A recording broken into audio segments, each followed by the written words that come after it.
visit the Rippaverse, you'll see just how I move differently. Got more arm hair than an armchair. That's why they call me Papa Bear, because it is what it is. What it is, ain't it what it is what it is, and that's it. My business got so many factors, and I got so many detractors. Those suckers gonna meet to me, and Iceland's gonna sue me, because it is what it is. What it is, ain't it what it is what it is, and that's it. Got 100,000 comics without any buyers, and a lot of insurance for warehouse fires, because it is what it is, and what it isn't ain't it. What it is what it is, and that's it. I sold 3D assets to a bunch of asshats for a pile of cash that's all gone up in smoke, because it is what it is. What it is, ain't it what it is what it is, and that's it. You know a grifter's gonna grift and a scammer gonna scam. Next I'll sell these morons a comic about horsemen, because it is what it is, and what it isn't ain't it. What it is what it is, and that's it. You know a grifter's gonna grift and a scammer gonna scam. Next I'll sell these morons a comic about horsemen, because it is what it is. What it is, ain't it what it is what it is, and that's it.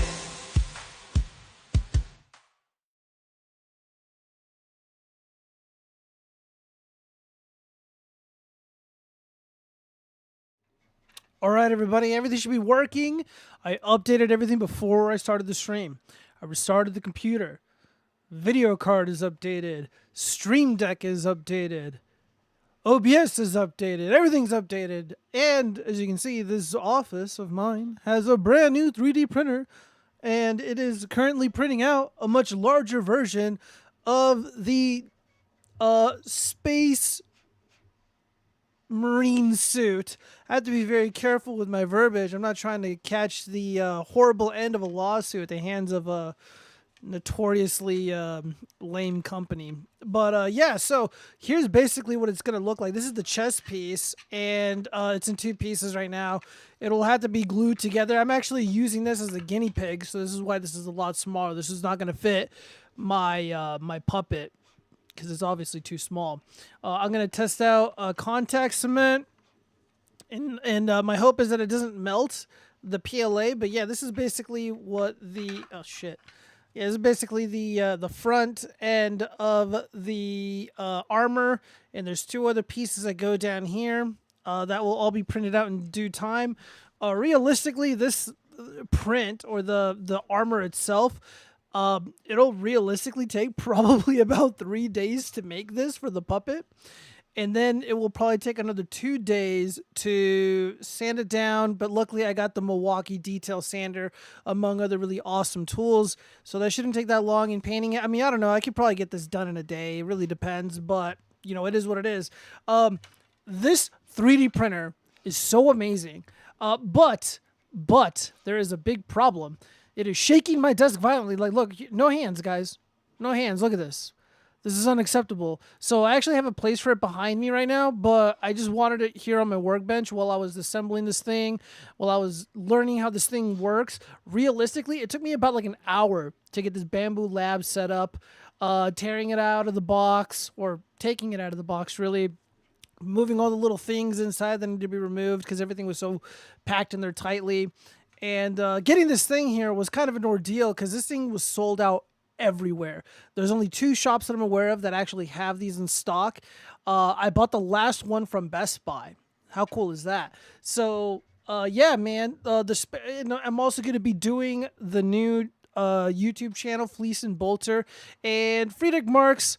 I'm probably going to take his advice and move the puppet stuff on Fleece and Bolter and just leave the watchfrogs OG watchfrogs and just political commentary, gun stuff, tool stuff, and leave the puppetry and the Dawn of War stuff over on Fleece and Bolter. I think that's what I'm gonna call it, and because I don't want to mix up the puppet stuff with the fake with the false alarm show, and then of course the Watchfrogs podcast. So, so I'm talking about a lot of this stuff, and my tune has changed dramatically because the remodel. My end of it is going to be done probably this week, realistically.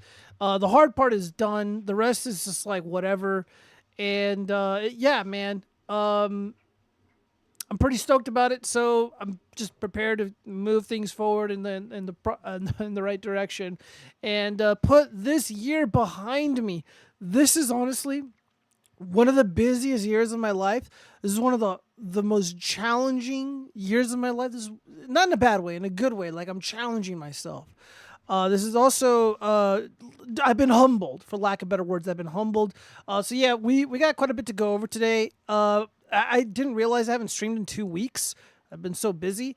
And when I'm like not working or doing the remodeling or electrical work or whatever, I'm just like sitting down, playing video games, or I'm napping. I'm napping getting as much sleep as I possibly can because I'm just so overworked. I wanted to talk about the No King stuff, but I mean, it's old news. Nobody cares. Nobody even cared the day of. It fizzled out like a bad fart. The No Kings protest was kind of like the disco of activism, right? It just fizzled out like a bad fart. Let's see. Zombie Bomb says, hi, Gio. I'm on my way home right now. Okay, well, don't text and drive. It's illegal. IH Drill LOL is deporting to random countries for murderers is base as fuck. Yeah, dude.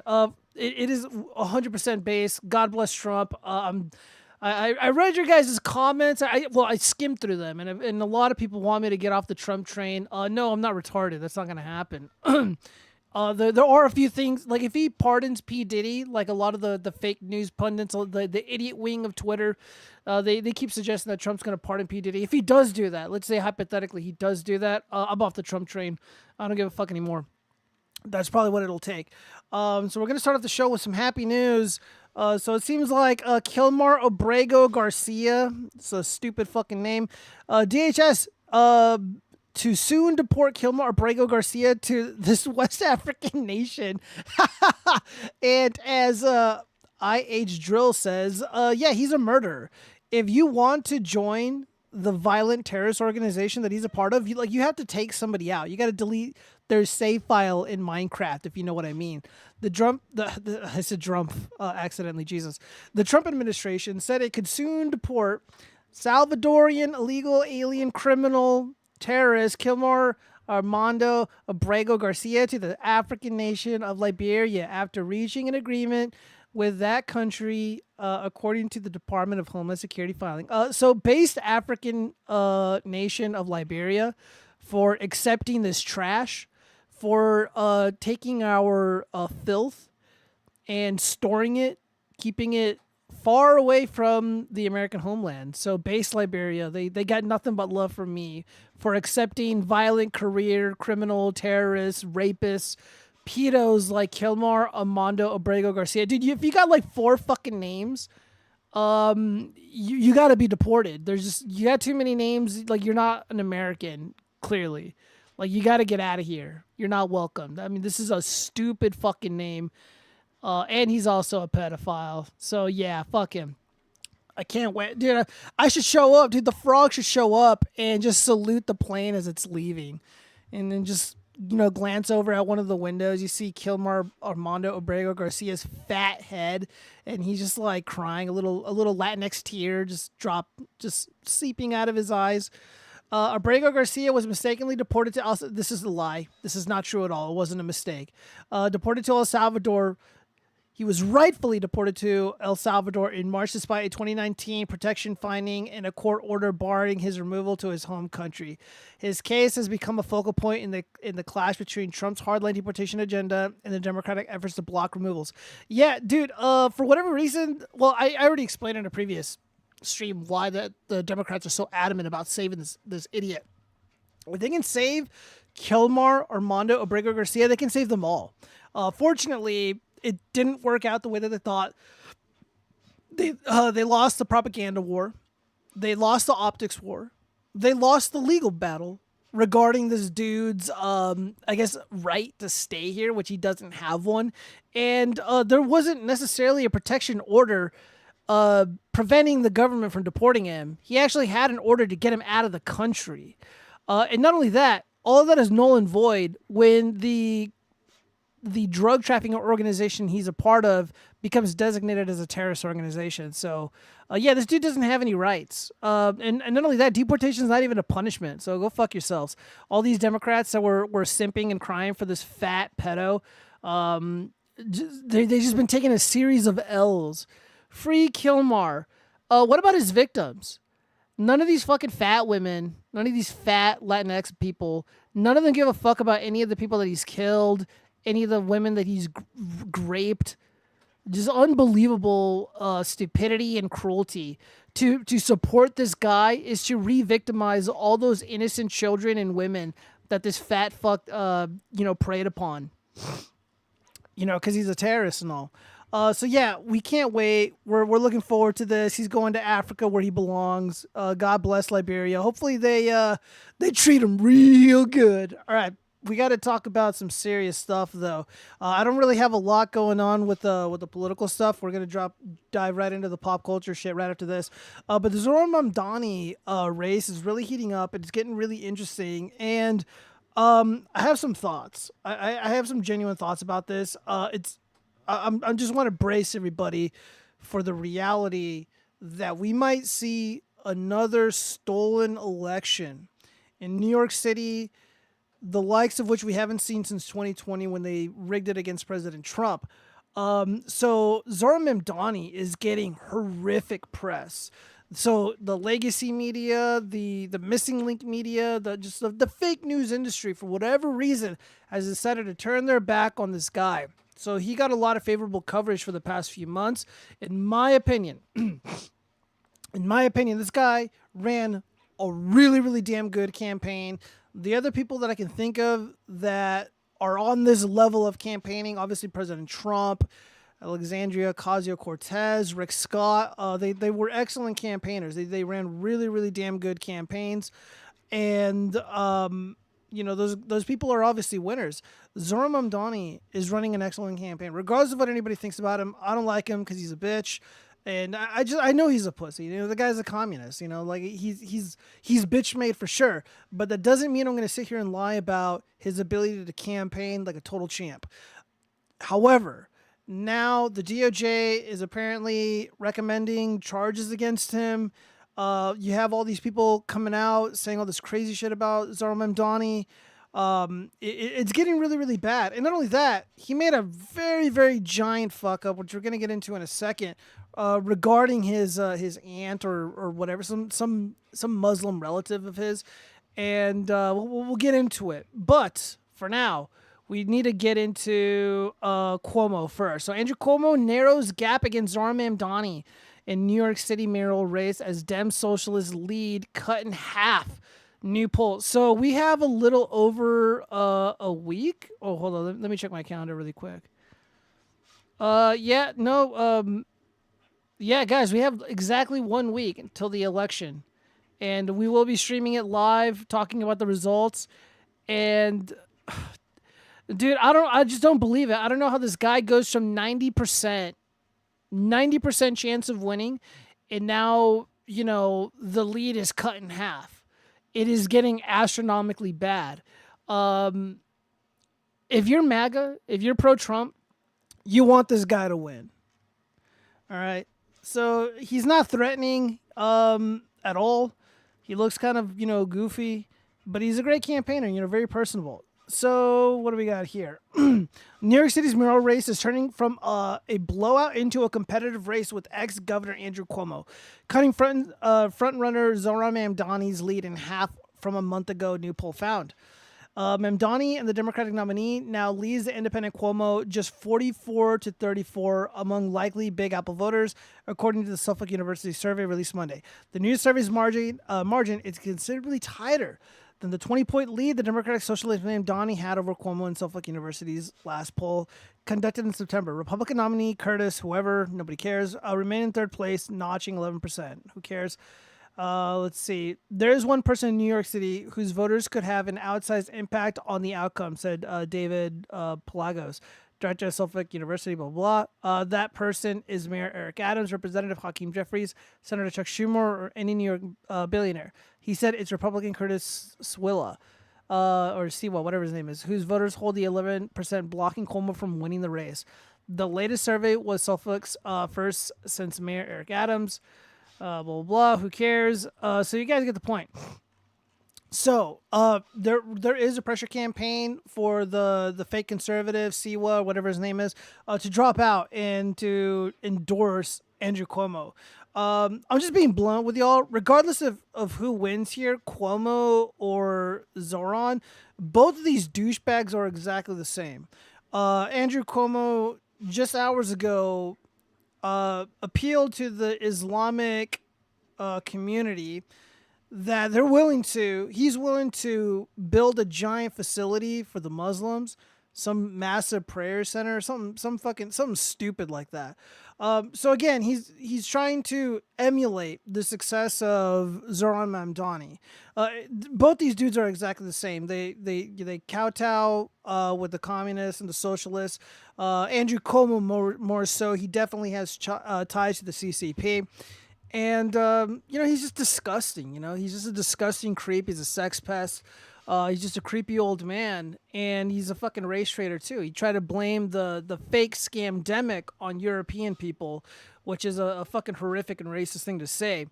Zohran Mamdani is disgusting because he eats with his hands, and he's just a communist shitbag. But he's a dork, though.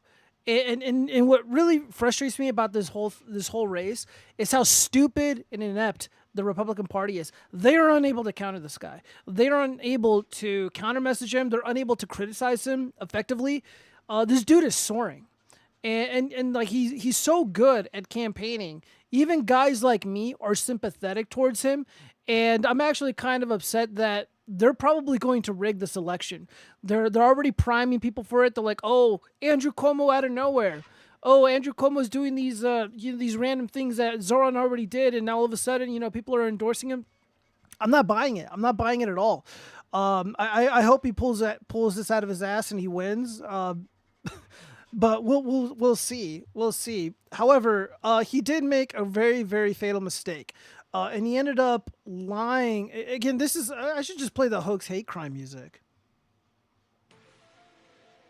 Okay.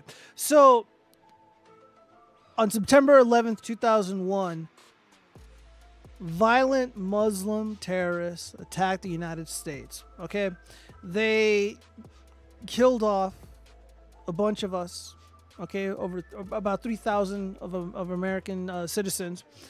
And somehow, this horrific attack that occurred, that really has nothing to do with Zohran Mamdani and his stupid family. He somehow was able to take the 9/11 event and make it about himself.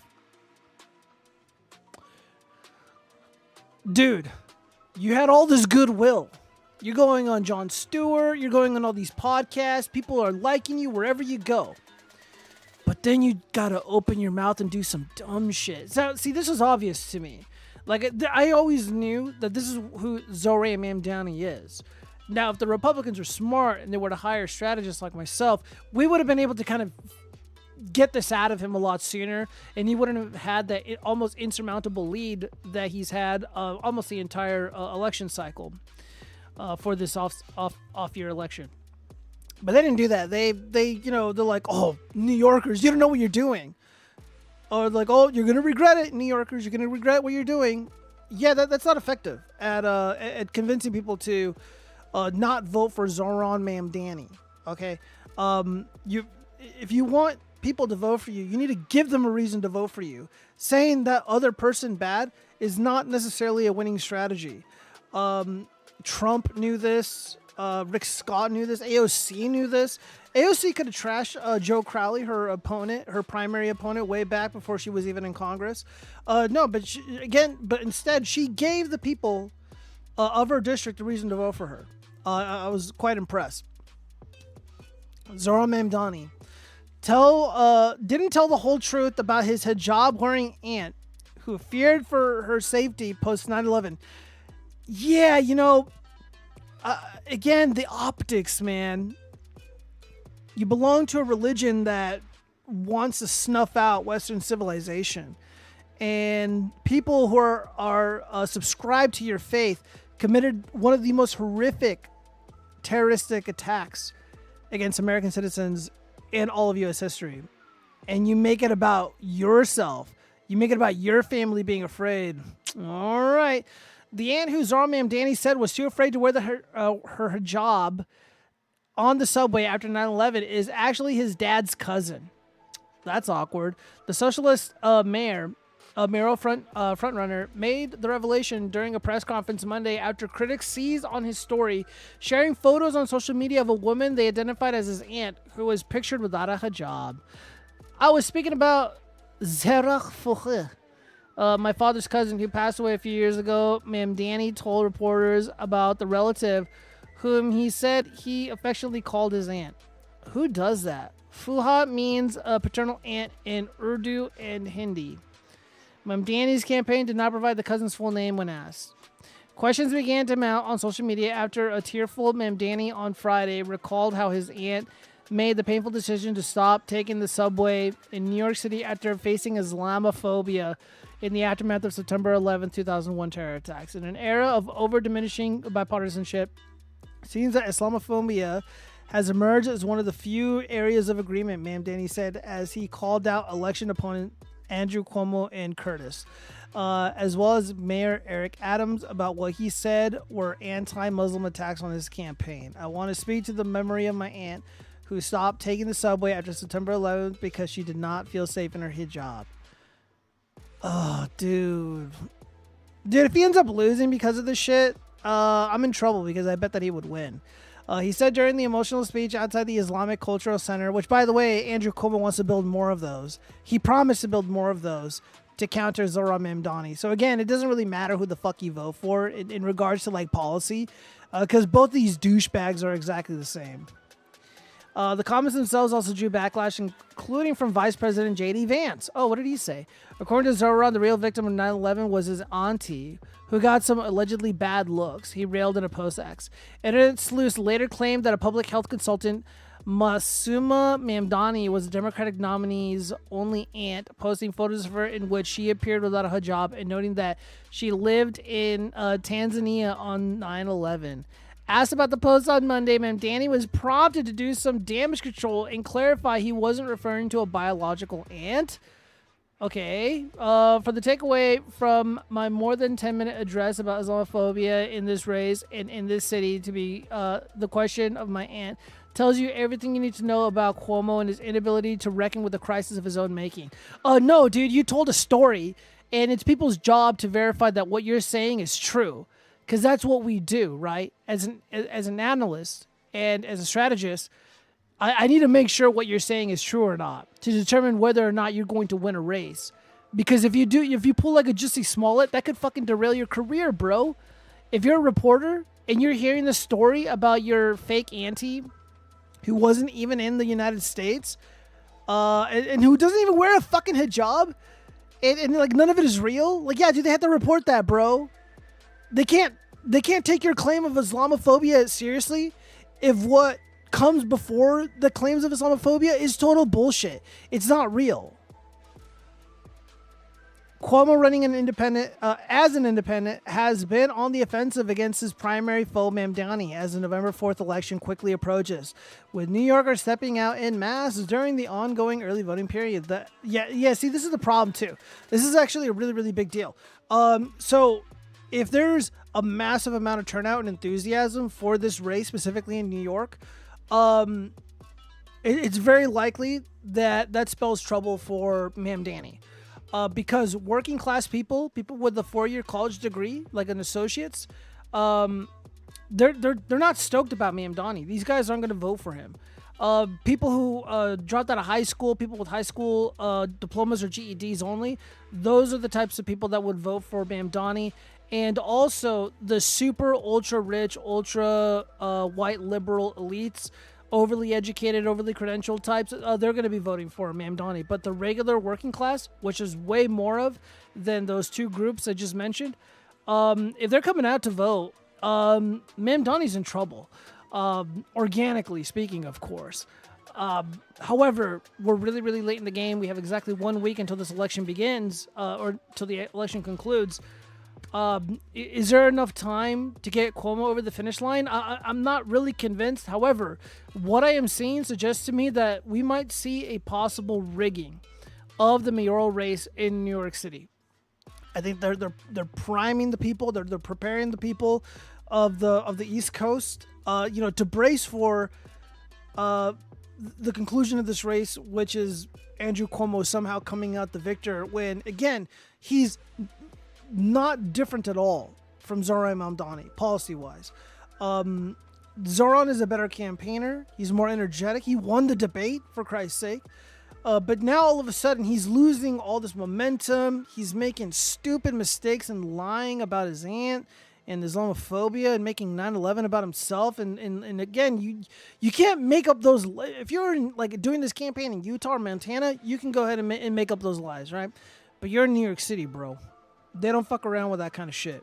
You made it maybe in a few years when all the native New Yorkers that experienced 9/11, once they're all gone and replaced, because of replacement and shit, then maybe you can make up those kind of lies and make 9/11 about yourself and your Muslim faith or whatever. But not right now. You did it you blew your load too soon, son. You blew your load too soon, and you might be finished. Let me read some of these comments here. If they're stupid, I'm not reading them. If they're unrelated, I'm not reading them. If you guys want to text me something unrelated, it's got to be a super chat.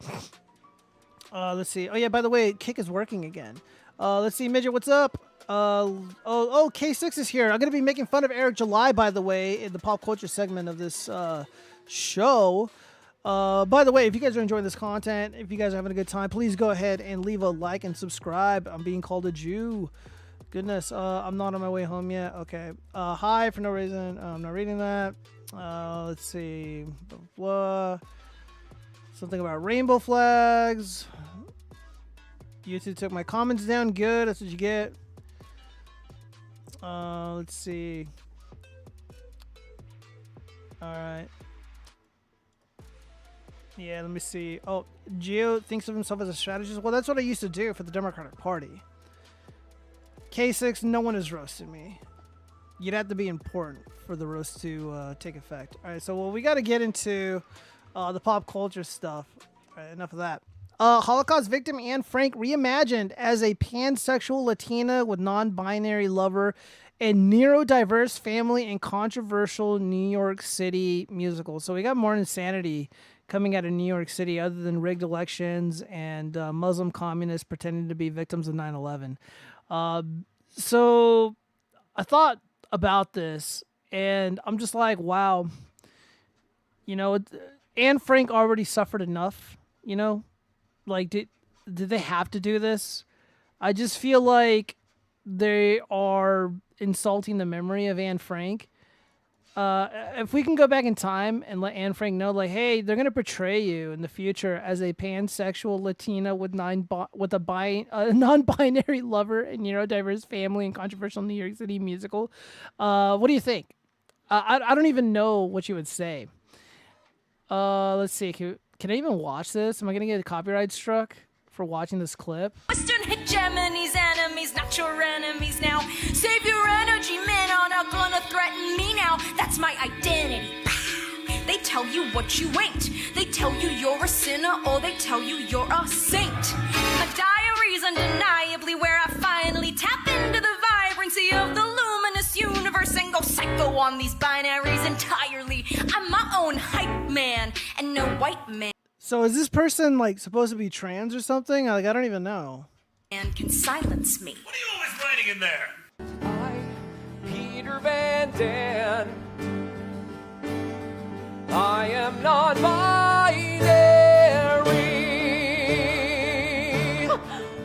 Peter, this is incredible. A life lived in secret is so problematic. My tears pour as if from a faucet. So while we're still stuck in this attic, I've got to come out of the closet. Oh no, this is awful, bro. Dude, you know, well, maybe. No, I don't want to say it. I'm gonna get myself in trouble if I say it. But, fucking yikes, man. I can't believe it. I'm feeling so bad and sympathetic towards Anne Frank, someone who I don't really ever think about. And if I isn't her dad still alive or something? You know, or like his like Anne Frank's extended family, like they're still around. Can't they shut this down? I would be like, what the fuck is this shit? This is fucking horrible. The fuck? Oh. All right, let me read something. Look, there's some things I want to say, but I don't think I'm allowed to because I'm gonna get in a lot of trouble. Let's see. Goes on a dumb rant about the news. Everyone, Lil Joe is cocked. Oh no, K6. Take Air July's fat cock out of your mouth before you start typing shit. Let's see. Somebody on dlive messaged me. I saw Slam Frank the other day. It was really good. Wait, is that what this is called? Is that called Slam Frank? Hold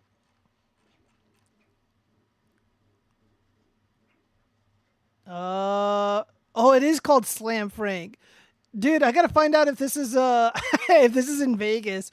You know what? I should probably go and see it just, you know, for the lulz and just to find out whether or not it's as bad as some of the clips that I'm seeing.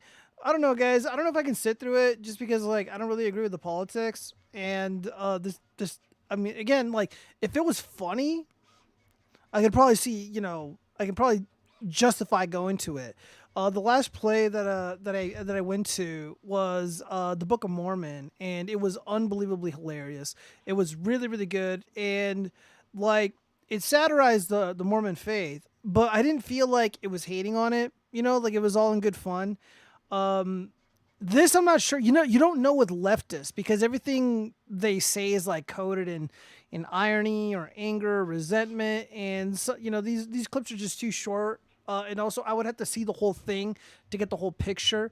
So again, I don't even know if this is a dude or not. I see tattoos.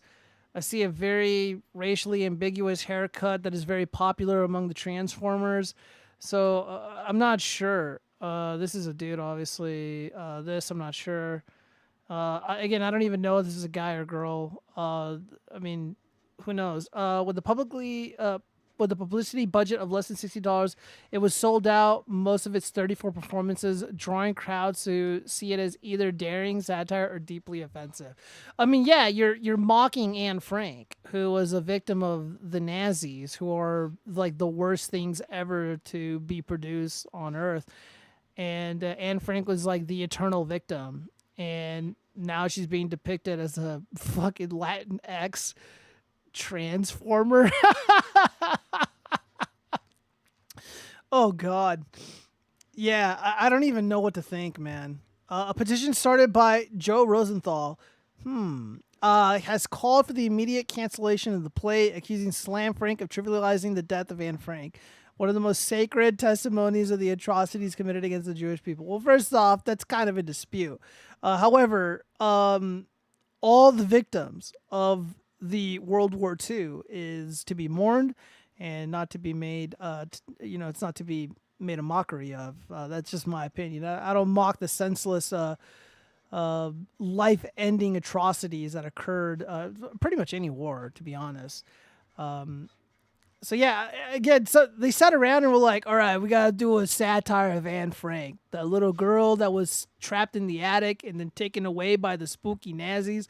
But instead of like a little Jewish girl, we're going to make her trans and retarded and Latin X, and she's going to be edgy as fuck. And then they're going to just break out and dance and complain about their non-binary gender politics while I guess other political dissidents are being taken away to these camps.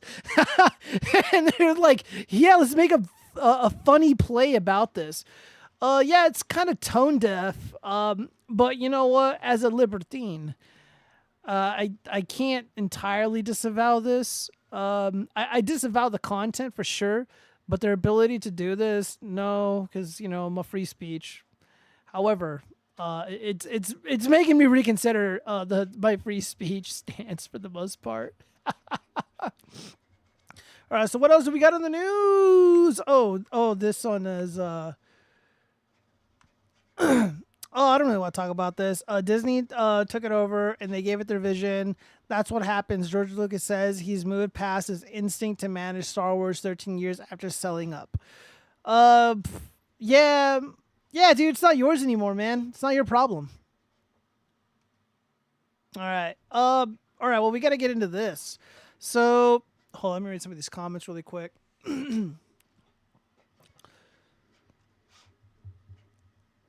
The mom is black. It's funny as hell.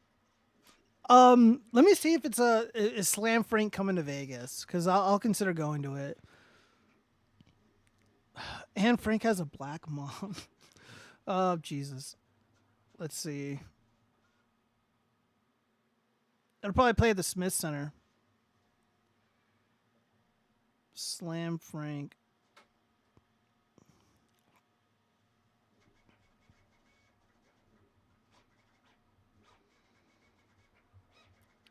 Nah, man, it's not in Vegas at all.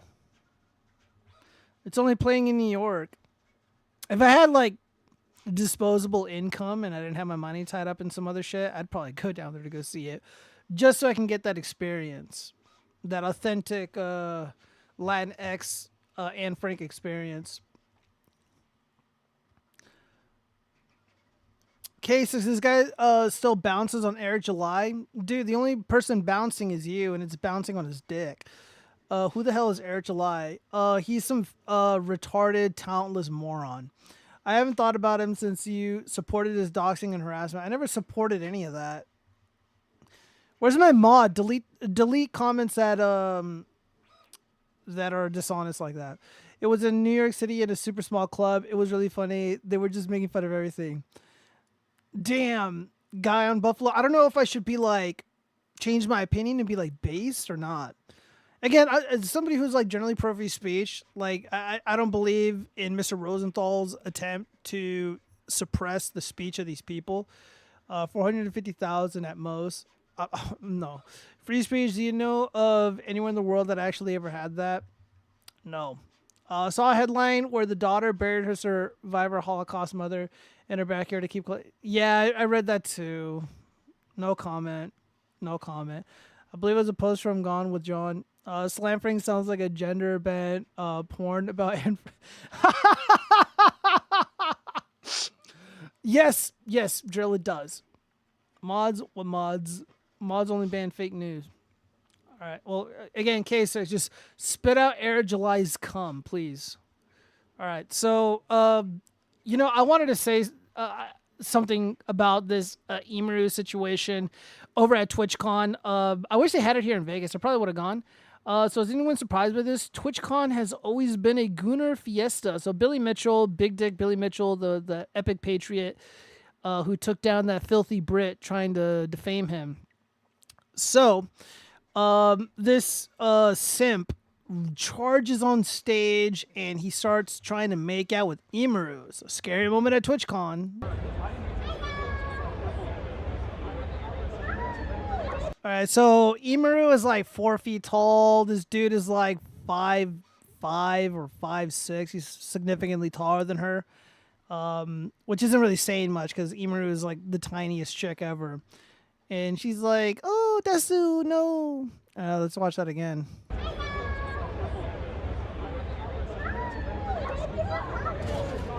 All right, so he gets pushed away by the, I guess, her security guard or Twitch security guard. And apparently that guy got away with it, and it's not entirely clear whether or not they're going to be pressing charges against this fool. So I ended up leaving a comment. Let me see if I can find it. They need hot sauce. I don't know about that.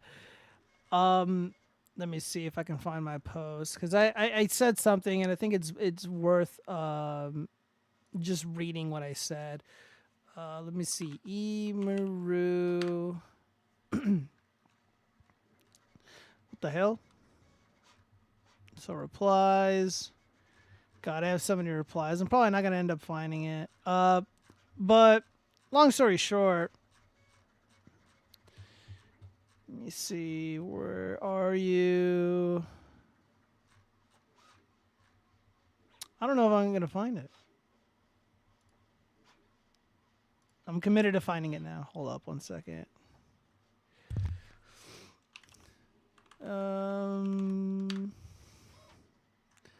What the fuck? Okay, well, let's just go over to this TMZ article, then I'll give you my thoughts. I guess I'm just gonna have to wing it. So streamer Emiru allegedly assaulted at convention, slams Twitch's response.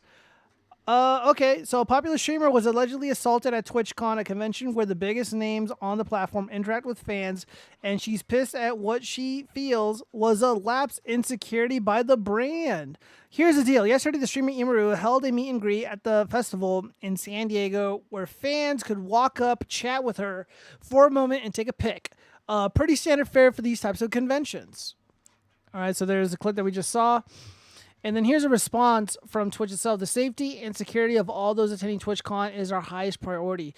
The behaviors displayed by the individual involved in the incident yesterday involving a high-profile streamer was completely unacceptable and deeply upsetting. In line with existing TwitchCon security protocols, law enforcement and event security were on site and responded to the incident. We immediately blocked this individual from returning to the TwitchCon premises, and they are banned indefinitely from Twitch, both online and in-person events.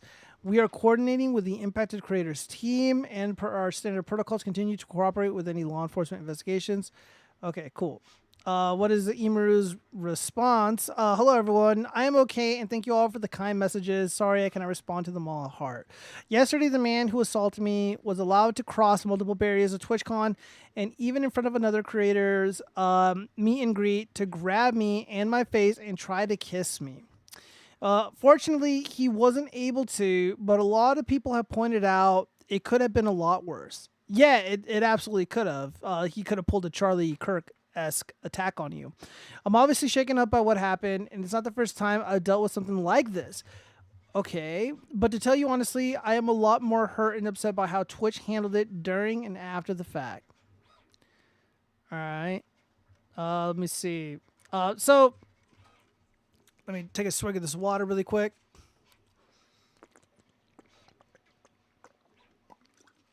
I don't really want to get into Twitch's response or what law enforcement's doing or Emiru's suing or who's liable, because all that's boring.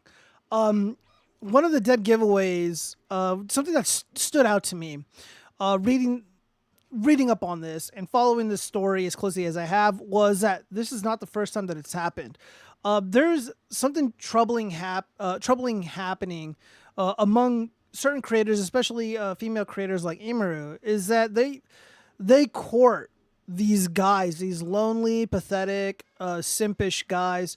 They court them and they invite them out to these events and they extract and fleece them for money, knowing that these guys are pathetic. And knowing that they're simps, and knowing that they're going to, do whatever they want. Watch my videos, subscribe, give me money. They know these guys are going to give that up, because they're basically fostering and feeding these parasocial relationships, and ultimately, I think that's what the important conversation. That's a conversation that really needs to be had. Is the the promotion of these unhealthy relationships. And I'm not victim blaming because it's obviously not her fault. You shouldn't be putting your hands on people, without their consent or against their will. But in a weird roundabout way, the culture on Twitch, the culture on OnlyFans and on Fansly and on Patreon, etc., it fosters this kind of environment. It brings this behavior out. It pulls this behavior out of people who otherwise wouldn't be engaged in this in this sort of criminality, and they can't stop themselves because they love the money.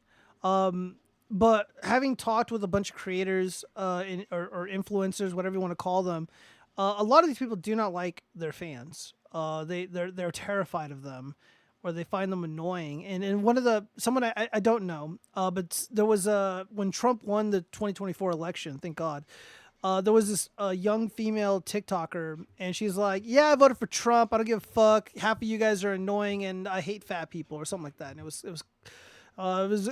was a chimp out, but it was pretty funny. But she just kind of gave it up. She's like, yeah, I don't like the people who view my content. She thinks they suck. I know for a fact Emiru doesn't very think highly of the kind of guys who watch her content. A lot of these women think the people who view their shit are totally pathetic. And again, this guy had it in his mind that it was appropriate or okay to show up to this event and to force himself on her to give her a kiss. Yeah, dude, like guys who have that mindset, who are like gooning out to these chicks, who are simping for these useless women, they're completely worthless. I have nothing nice to say about them. It's that kind of shit that it's like one of the reasons why I think a lot of like the manosphere stuff is kind of futile. You can't help guys like that. There's no helping dudes like that at all. That the kind of intervention that is necessary for somebody like that to be, I don't know, cured of his stupidity is he needs like a handful of really good friends to keep him well grounded. He would have need to have a healthy relationship with his parents. No drugs, no drinking, no porn, that sort of thing. Obviously, this dude probably does all those things. There's no helping guys like that. So like the more incels and simps exist, it's like whatever. I'm just gonna make fun of them, but I'm not really interested in helping them. And if anything, I think a lot of creators are interested in making more of them, because the more simps, the more cucks, the more betas or whatever, the more money that these people get. I mean, that's ultimately what they want. They want to extract wealth and time from these people. They're just pay pigs. I mean, that's why they call them pay pigs. And there's no reason to give Emiru any money. She's fundamentally talentless. She does nothing except, I mean, she even on camera she does nothing. I mean, she's kind of cute, I guess, but that's about it. She's not like a great gamer. She's not funny. She's not entertaining. I've watched like 5 minutes of one of her streams, and I'm just like, wow, this sucks. This chick sucks.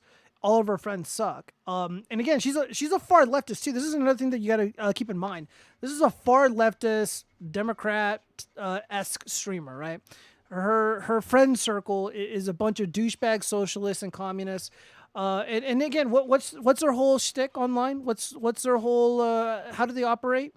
No kink shaming. Tear down boundaries. Be yourself, be open. They're really they promote this unhealthy expression of sexuality and romance. Again, people who grew up understanding boundaries and just being raised correctly, they're not compelled to go and force themselves onto somebody and kiss them against their will. But if you're a far leftist, you think a lot of this behavior is okay. And again, a lot of these Twitch streamers, these people got a lot of baggage. I'm not going to name names because I don't want to get sued. But there's PDF files, openly PDF files. One of these YouTubers actually just got thrown in jail for having CSAM and trading it, among other things, and victimizing children. They're rapists, degenerate drug addicts. So the viewers are aware, right? They're like, yeah, these people are fucked up. They're on drugs. They always talk about sex. And in a weird roundabout way, they kind of make it seem like it's okay to engage in this degenerate behavior because the content creators themselves, these so-called influencers, these talentless influencers themselves, are degenerate, themselves. So of course their viewers are going to be emulating, how they behave. I mean, it's just obvious to me. So a lot of these people are blowing it out of proportion for sure. The guy should be banned from the events. He should be banned from Twitch, and he should be going to jail. Go to jail for forcing yourself on somebody who didn't consent. Go to jail for being a pathetic simp, being a sorry excuse for a man. Full stop. And shame on anybody who views this content and supports any of these creators, because I think all of them suck.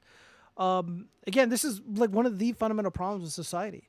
They replace, the booty rap music with these talentless streamers, but it's almost worse than the booty rap music because there's this illusion that there is this relationship between the viewer and the content creator, and it's not good. It's not healthy. So I've talked with some people about, the parasocial relationship type stuff, and specifically this situation, what they think, and I told them my thoughts on the matter. And honestly, like, just pulling back from a lot of this stuff, and again, establishing boundaries, setting boundaries, and being firm on them, and not let these people walk all over you is essential. Obviously, Emiru, I guess she knew. Again, she revealed herself. She knew, because this isn't the first time that it's happened. But again, this is the world that they created. This is the world that they created. There's really not much else to say. Let me see. Let me read some of these comments really quick. Ethan's bringing the creeps. It comes with the job. She has the money to hire security, but will bitch that she is poor. Yeah, a lot of these talentless streamers, especially on Twitch, they pretend to be poor, but they're raking in like a good amount of money. Even like the ones that aren't millionaires, they're still clearing about like $100K a year, which again is a better salary than most professionals within the government. Mid is cool. Like, if a bunch of mid goth girls would show up at your door, would you be mad about it? No. Zion Bomb, everyone can start mogging on Emo Geo now. Emo Geo. Okay, that is no Geo for the day. Peace out, gang. Get out of here for no reason. Let's see. You making video? That's awesome. Can't wait to see them. Oh yeah, Kai and Chaz is in here. I saw this about her. Twitch banned her. Give me money. Give me money. Gia needs to be firm with the chat. I already have been. More so in Discord. I don't want to really bring sort of fucking drama in the chat. But yeah, people are just being inappropriate. Again, like, and you can also apply this to your own personal life too. If you don't like set boundaries, if you're not firm about how you wish to be treated, or not even just like treated, but like how you wish to be interacted with, again, you just got to lay it out. You got to lay it out. Funny enough, I was dealing with this. There's somebody that I know. I'm not going to be overly specific. I have to be kind of vague here. It's not an internet thing. Someone I know was under the impression that they were entitled to my time. They were entitled to explanations to things that really doesn't involve them. Actually, doesn't involve them in any way, shape, or form. And this is not a client. This isn't somebody that I work with. It's someone that I know. Never done business with this person. But they felt like they were entitled to my time. And I'm like, and I just told them flat out, I don't fucking owe you an explanation. I don't owe you anything. And I never will. If you want something from me, first off, you can ask. And that's it. You're not entitled to an answer. Because again, like, I'm busy and people expect me to just drop what the fuck I'm doing to engage in some jackass endeavor. That's just not going to happen. Okay? I have a small business to run. I am an electrician. Okay? Like, I have shit going on. I have this giant 3D printer right here that's like bigger than me, printing out stuff for the puppets, and I'm gotta get ready for my new channel that I'm gonna be launching soon, and I'm making some music and stuff for it, and also Dawn of War 4 is coming out soon, so I'm just fucking busy. And this person was like, "Yo, like, I just need you to like be more mindful of your time management." Like, shut your fucking mouth, dude. You're not my fucking mom. You're not my fucking boss. You're not my fucking super chatter. You don't get to fucking tell me what I gotta do. You don't get to dictate what I have to, like, I don't have to explain myself to you. Like, if you're a real motherfucker, like, if you're real as shit, you don't have to explain yourself to anybody. Like, you can just fucking just live your life. And that wasn't good enough because this person kept pesting. And I'm just like, no, like, I don't owe you anything. I'm fucking busy. And you know what? I'm not always working. I had friends visiting from out of town. And I was spending time with them. I was living my fucking life. And no, that doesn't include you. You need to get over yourself. People aren't entitled to access to you, okay? Again, man, fucking boundaries, bros. Fucking boundaries. So I've been spending a lot less time on Discord, just because it's like a time suck. And again, I'm just being real with you guys. Again, like I tried communicating with some people, just talking with them and just trying to be cool. And then people start sharing my messages. That just goes to tell me that I can't trust some people. That's just the reality of it. And then I get bitched at, like, well, why are you ignoring me? It's like, well, you're not entitled to my attention, dude. Like, you're not entitled to anything. Like, especially when you've been giving a chance and then you blew it. Like, again, like, everyone, again, I bitched at Ozzy and Talks for this. Because me and him were talking, and he felt the need to publish the things that I was saying to him in private. Telling people where I was going to be and what I was going to be doing on the specific dates. I don't like people knowing what I'm doing because it's nobody's fucking business. Fuck him. And he's a fucking pedophile. He's fucking trying to fuck a 15-year-old or a 14-year-old kid. And I fucking knew it, you know, like when they were when he had all his fucking goons attack me, they were all attacking me, talking all this shit. And, you know, I was like everything I was saying, they were scrutinizing and they were wrong, but they were overwhelming me because there were so many of them. And I'm like, well, let's just do a debate. Cause I made a definitive statement of fact that teachers and these clerks in government and these public sector unions, they were pushing pornography on the kids. They were pushing porn in the curriculum. And he's like, that didn't happen. Boom. There's a link. Boom. There's a link. Boom. There's a link. I'm like, let's debate it. And he said, no. Now we know why.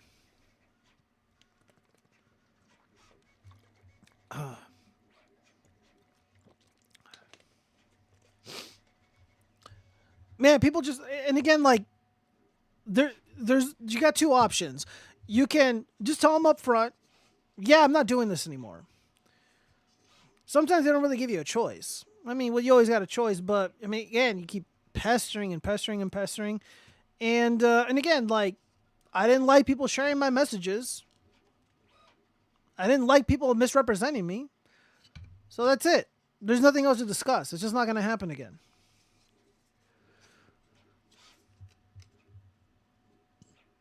Okay, I keep being called a Jew. I'm not going to address those.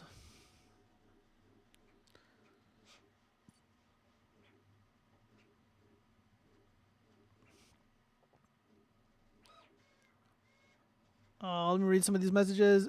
Yo, Gio, spare Griga, $350. I want a model train, but I'm broke. Dude, I can probably print you one. I'm not even kidding. I can probably print you out some model trains if you want. But you have to sand them down and paint them because I only have one nozzle. I didn't get the H2D that has two, so you can do the multicolors seamlessly. K6, what do I have to do to you to have to donate that much? You know, I'll do almost anything.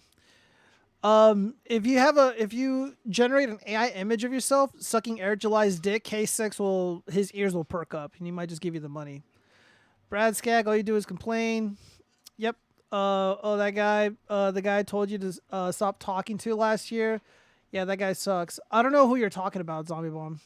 I'm trying to be less spend crazy with my money. I haven't really donated to anyone. Well, you should donate right now, K6. Poor people need food to live, but this beetle needs trains. Sounds about right. That is true. Oh, damn, we're all broke. Imagine being on Joe's Discord server. No, it's an electronic N-scale train. I don't know what an N-scale train is. I bet you have a wall that you have to post a kiss emote in order to be allowed into the server. Okay, hey guys, no more anti-Semitism, please. All right, well, we gotta... Let's see. I think that's all I got on the Emiru situation. What else do we have here? So Marvel teases female version of classic hero first introduced 56 years ago. Oh, God. I don't even care anymore. Good Lord. I just don't fucking care. Yeah, guys, stop consuming the products, please. So we have Eric July. He's got a new comic book series or a cartoon. Okay, yo, the Ripperverse is proud to represent its first full all ages tale with the Detention Crew. When a group of high schoolers begins exhibiting strange and dangerous powers, an unlikely man is called upon to mentor them to control their abilities before they do harm to themselves and others. Wow, that sounds exactly like X-Men, but retarded. Written by Jen and Sylvia Soska, so the vomit incest porn sisters, those whores. Illustrated by Matteo Lucetti, colored by Michael Woods, lettered by the Invisible Art Studio. What about the Brazilian 3D asset people? Do they get a shout out? All right, well, let's watch the trailer to The Detention Crew. Oh, man. So it's X-Men, except Professor X has hair and can walk, and God is his cerebro, I guess. What's the threat? The main character doesn't know. Great trailer. Yeah, Air July sucks. He's just a talentless moron. All right, well, let's just watch Detention Crew. So right now, K6 is probably he's got a massive erection because Air July's pumping out more worthless slop that he can consume. The J. Sully Ward. My home for the last decade. They thought they could rehabilitate the Death Defier. And perhaps they were right. Yeah, the art is really terrible. It's uninspiring. It looks like a poor knockoff of something you'd see on Adult Swim or Cartoon Network. Prison gives you time to think, to reflect. Who am I? What brought me here? I was one of the most feared villains this world has ever known. But who am I now, upon my release back into the world? Why would they release him out into the world if it, whatever? I never thought that God had a plan for me.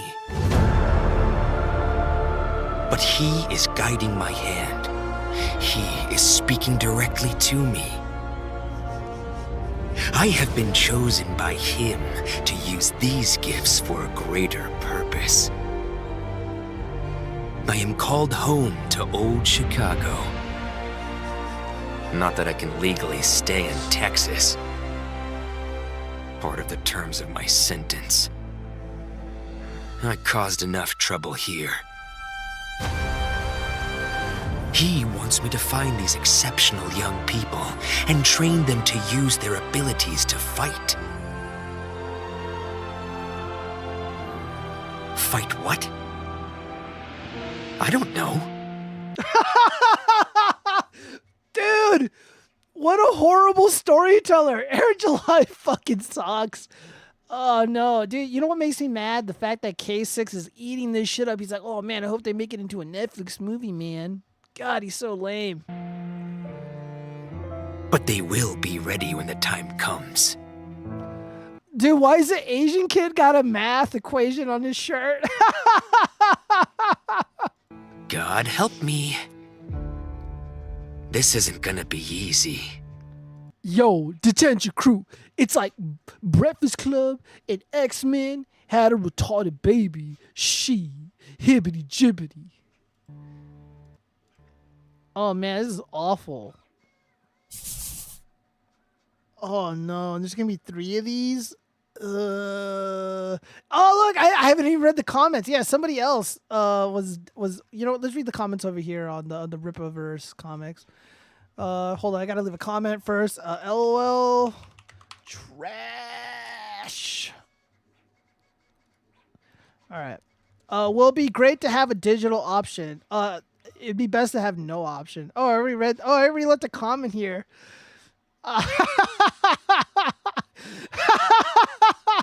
Yeah, dude, me and the homies, this is our reaction to watching that trailer. Written by Jen and Sylvia Soska. So this is Detention Crew, so I assume they're high schoolers. I wonder if the Soska sisters are gonna have a cameo in the comic book where they're outside the school in their grape van, as they call it. Or maybe they're exactly 501 feet away from the school in their grape van, if you catch my drift. Because that's what they like to do. They were driving around in what they called the grape van, taking photos of little kids. So whatever. Hey, you. I think you did awesome today. I'm proud of you.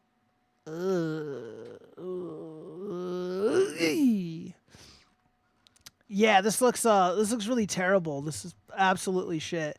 We can all thank people like K6 for allowing this fucking slop to continue to be created. Let me read some of these comments here. Let's see. That's what the comic is going to be posted when I'm finished it. I'm working on an emo geo music video. Dude got locked up in the 11th grade and got let out in 12th. Must be hard to make content when people are doxing and harassing your staff. Dude, I don't know, man. That sounds like a really stupid thing to say. Probably even harder when Wild Geos support it. I don't know what you're talking about, K6. You're just making shit up. You're just making shit up once again. Yeah, this is awful. Let me see. Can we go back to what are people from Hack the Movies saying? Who is watching this with me today? I'm not watching any of that shit. I don't give a fuck about Nick Fuentes. Damn. I was expecting more funny. It's no hack of the Living Dead. Remember when these trailers were actually animated and not just motion comics with narration? Yeah, they looked like shit, but there was at least some level of production behind them. Oh, yeah, so I guess I didn't really notice that, but yeah, the effort has just gotten so much worse. Yeah, this is just low-effort slop, just meant to appeal to brain-dead retards like K6. And, I mean, again, this is horrible. Like, again, I'm no artist, but I could have I could have done something like this easily, boys. All right, well, we gotta move on. Oh, what? I don't even know what that link was. So the show goes on. Disney superfan. Oh, dude, this is probably a consume sins. Yes, gather around, children. Gather around. People are consuming products, and we need to mock them for it. Disney superfan took her own life at a notorious suicide spot at by Disney World Hotel. I don't even know what that means, but this sounds insane. Oh no. Oh no. Kind Chess, AI would do better. Oh, dude, anything would do better than anything Air July does. Air July is just dog shit at everything except for making music. His music is okay. But anyways, back to this Disney supervan. So consuming just eventually leads to you wanting to end your own life, apparently.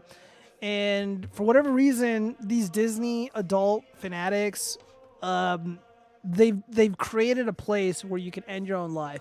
I didn't read this article, so we're all going to learn together. So the Walt Disney World Hotel, to which an Illinois woman traveled before she took her own life, is notorious for suicides. The body of Disney superfan Summer Equilts, okay, so I can see why she ended her own life. This is a really stupid name. Was found at the Contemporary Resort Hotel at the Florida Park Tuesday night.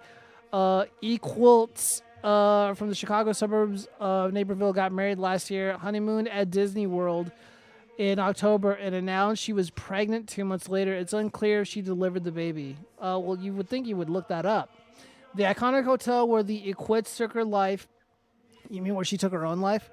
Oh yeah, where Equits took her life. Opened in 1971 and has been the site of several similar tragic incidences in recent years. So I wonder why she did it.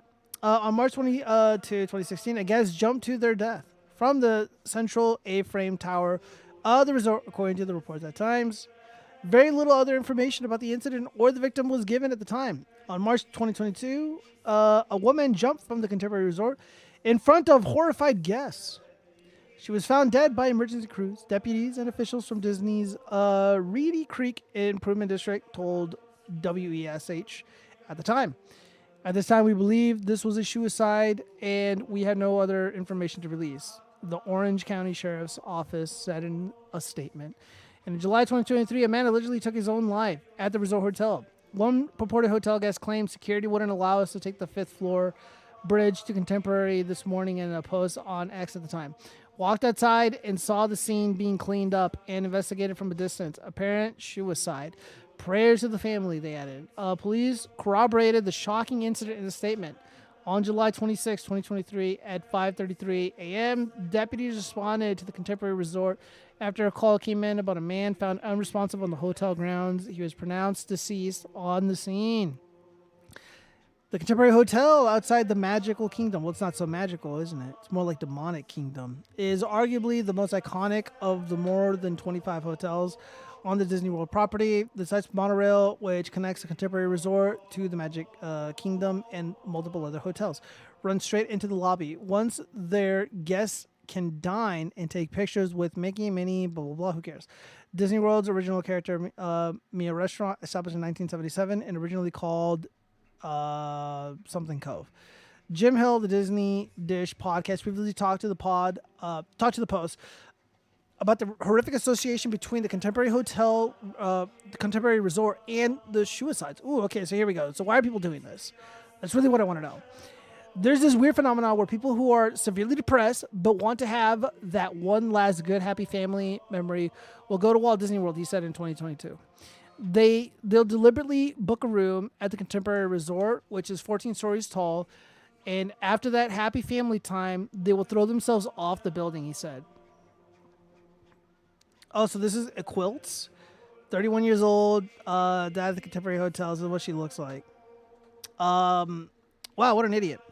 But suicides and other mishaps on Disney property are often shielded from the public by the House of the Mouse, he claimed. Disney actually has a canopy set up so they can fairly quickly cover the body, said Hill.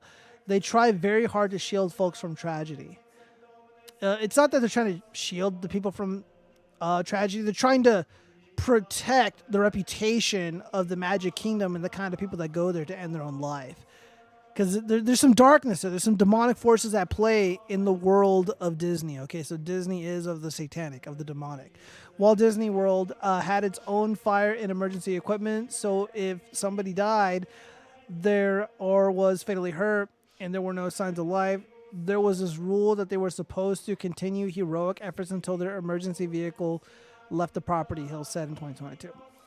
During one such incident decades ago, a man who died by suicide putting a gun to his head in the middle of Epcot wasn't pronounced dead until much later, according to the 1990s book. The medic told me that they are not allowed to let them die there. A cast member told the team of authors at the time, keep them alive by artificial means until they're off Disney property. Like there's an imaginary line in the road, and they go, he's alive, he's dead. But in a world where every phone has a camera, the Disney powers that be have had a more difficult time keeping suicides and accidents out of the headlines. While Disney World did not respond to requests coming this Tuesday. Yeah, so again, we have a problem in society where people are devoid of purpose, people are devoid of meaning, and they fill these gaps in their soul. They fill their body with this nonsense, with this goy slop. And they know deep down, subconsciously, that all this is bullshit. All this consumer horror bullshit is evil, demonic, and satanic. And they get beckoned to consume one last time. This is how evil and satanic the consuming is. They consume this shit one last time right before they end their own lives, right in front of their families. This is very tragic, and I feel like, the frogs need to be investigating the grounds at Disney for demonic activity, along with members of the Catholic Church. We will need apothecaries present. We will need, all sorts of paranormal investigators readily available to be on standby to investigate what it is that is compelling so many consumers to end their own lives at the so-called Magical Kingdom. But this is real, guys. This is real life, and I rail really fucking hard on consumer horror culture, on all this vapid goy slop stuff, and they think it's like a bit, they think I'm trying to be cheeky and shit, but like, no, dude, this is life and death, bros. This is some serious stuff. I wasn't even aware of this element of Disney World or Disneyland. I wasn't really aware of it. I generally avoid the consumer horror shit. I generally avoid anything relating to Disney. I want nothing to do with it because I do believe that it's fundamentally, unironically evil, and I feel like you enter into the house of the mouse, into the house of these demons. You will become possessed. They will take over your soul, and they will compel you to do things that you otherwise would not do at all. And again, like a lot of these people just don't go to this place like once. They go there a lot. Again, this was a super fan. There's some evil demonic shit going on, guys. I'm not kidding. This isn't funny. Not funny at all. This young lady, well, she's not young, but this lady over here, she took her own life tragically, and shit. Whew. I don't know what to think, man. Let's see. Guys, should I play FNAF for Halloween? You can play whatever you want. Let's see. What else do we have for consumed sins? What I consumed recently was the bamboo printer. The gorgeous H2S. Let's see. This guy is consuming No King's propaganda. So, of course, he's fusing the most retarded shit imaginable. He's got a bucket on his head with, what are these, egg rolls on his eyes? He's got an Invader Zim shirt. Of course, he's overweight. And he's got a Star Wars sign that depicts President Trump as a fat worm. And it says, the dark side will not take our freedom. # no fear. Well, the dark side took your health, that's for sure, dude. Ugh. All right. That's enough consumed sins. I didn't really have much. Should I allow? Yeah, sure, why not? Read some of these comments. Sounds like the plot of Scent of a Woman. Blind, retired veteran Al Pacino had nothing to live for, so he used all of his life savings to splurge one last time, like eat and sleep in a hotel, etc., and then end it. Oh yeah, he was gonna kill himself in the movie. Well, fuck, I shouldn't have said that. Yeah, he was gonna end his own life in that movie.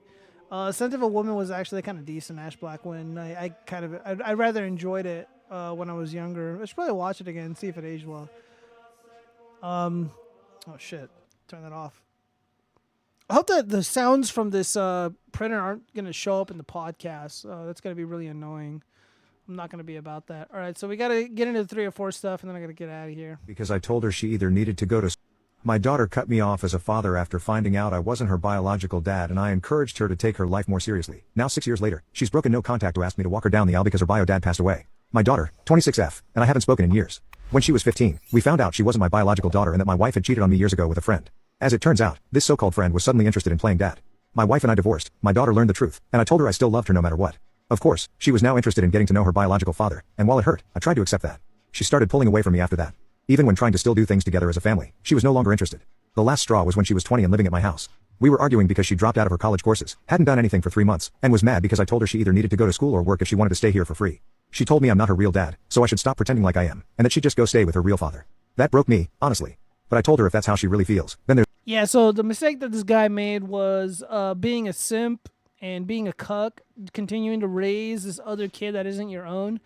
Like, I get that he feels like he was doing the right thing, but when they're not related to you, the first moment that there's like a little fight like this, they're just going to throw it in your face that you're a cuck and that you're not the real father. And they're going to hurt your feelings, man. So he should have walked away a long time ago. There's really nothing left to say between us. And she did move out to go live with him. I was depressed for a very long time and drank a lot. My son, 24M, was my only reason to keep moving forward. For the first couple of years, I reached out to my daughter. She wanted no contact. I learned to accept that and move on. It helped me find more peace in my life. My son stopped talking to her for a while over this and was angry with her. They still chat sometimes, which doesn't bother me at all. Through him, I learned her biological father died in October 2019. Also, that she's engaged. She reached out to me, first acknowledging that we haven't talked in a while, but wanted to ask me if I'd be willing to walk her down the aisle. After a pretty long message about how much she hurt me in the past with her actions, I told her no. She didn't want me to be her father anymore, so I learned to no longer view her as my daughter. This turned into a fight between us because, according to her, it's not her fault she wanted to know her real dad. And I agreed with her, it's not. But what was her fault was how she treated me ever since. In my mind, I know if he hadn't passed, we wouldn't even be speaking right now. It ended with me telling her I hope she enjoyed. 100% true, and that does happen often. When somebody will discard you, they'll kick you out of your life. But when they need something, though, they'll be more than happy to come crawling right back to you. It's happened to me so many times, I've lost count. Very sad, very unfortunate. Yeah, I mean, again, it's not even worth arguing over. Just be like, no, don't explain yourself. That's another thing this guy did wrong. He explained himself to this girl who's not related to him. Her wedding, but I want no part of it or her life. My son told me she's ranting to my family that I'm ruining her day and that she thought parents are supposed to love their kids unconditionally. My brothers now seem to think that I'm being a jerk and that this is my chance to be in her life again. But I have no interest in that. Still, it seems everyone has a strong opinion on it, that I'm making it difficult for my daughter to have the wedding she wants and that it would mean a lot to her.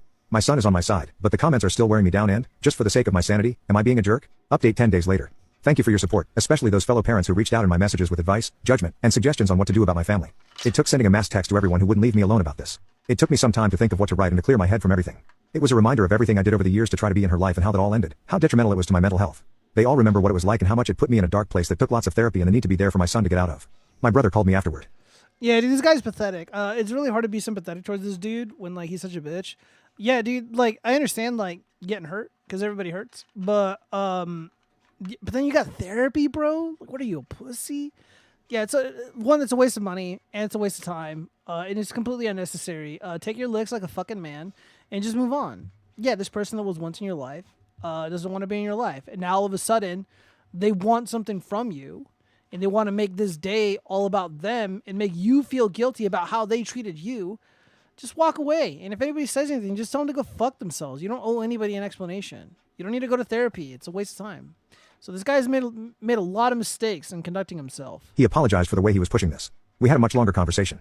I told him my decision to remain out of her life was final. He respected that. Since no one else has said anything, I'm hoping that means everybody else got the message. The best thing some suggested here was blocking out the others saying things, and her. It wasn't doing my mind any good. I spoke to her over the phone to talk about the way she's been behaving online and the others in the family. I apologized for how things happened and wished she didn't have to deal with these life-altering moments at such a young age. She made her choice for the past 6 years, just the way I have. I even asked her to be honest with herself and answer, not to me, if her biological father hadn't passed, would we be here right now speaking to each other? She didn't say anything. But that's fine. It's a question for her to honestly answer. Yeah, usually like when you're looking for an answer and it's like like this, like if he was still there, would you even be talking to me? And she refuses to answer. You already know. You already know what it is.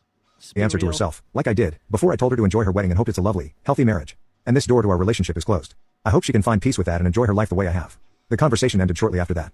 She didn't say if she would stop saying anything about me online, so I just made sure to block her and others on her mom's side of the family to make sure there's no more bothering. This is the peace of mind I needed, and I'm glad to have taken up this advice. Comment update 5 months later. Commenter. It's been 5 months since the update. Could you tell me if anything else has happened? Ops response. Nothing much else has happened, thank goodness. My family has pretty much left me alone, and as far as I know, she got married already, but I don't know any other details aside from that. I'm just relieved it didn't turn into anything else. I know my ex tried to get in contact to get mad over what happened, but my brother told her for me where to shove it and didn't give her my info. The movie begins with people running from an attack. Oh, shit. Damn. Well, there you have it. John Free. Geo mogs me for it. I do not mog you at all. Fraction of the human race heard about Geo. His YouTube would get taken down by TOS violations. Dude, Eric July already tried taking down my YouTube channel. He had multiple videos of mine or live streams of mine struck down already. Because he's a giant pussy. All right, so Noah, oh no, oh no, I forgot about this one. Noah Argamani and Avi Naden or are reunited. These are their names. Yeah, I'm just gonna say Noah and Avi. Noah and Avi are reunited at last. So the guy on the right is one of the Israeli one of the Israeli kidnappees. They were kidnapped by those Palestinian terrorists, and they let him go thanks to President Trump. However, while he was in captivity, Noah, don't worry, Avi. She was very sad and loyal while waiting for you. Oh no. Oh God, I forgot about this. I don't know about you bros, but if I was Avi, I don't know if I would go back to her, dudes. Yeah, so of course I'm like, oh no. Woman will bring a date to your funeral. Oh, dude, this one fucking hurts, bros. This one hurts. You don't understand. It's because of how brokenhearted and sad I was that I had to take every dick in sight. You were a prisoner. I had to move on like you never existed, or I wouldn't have made it. I am the victim here. Oof. Remember, King, she's not your girl. It's just your turn. Oh man, this one hurts, bros. This one really hurts.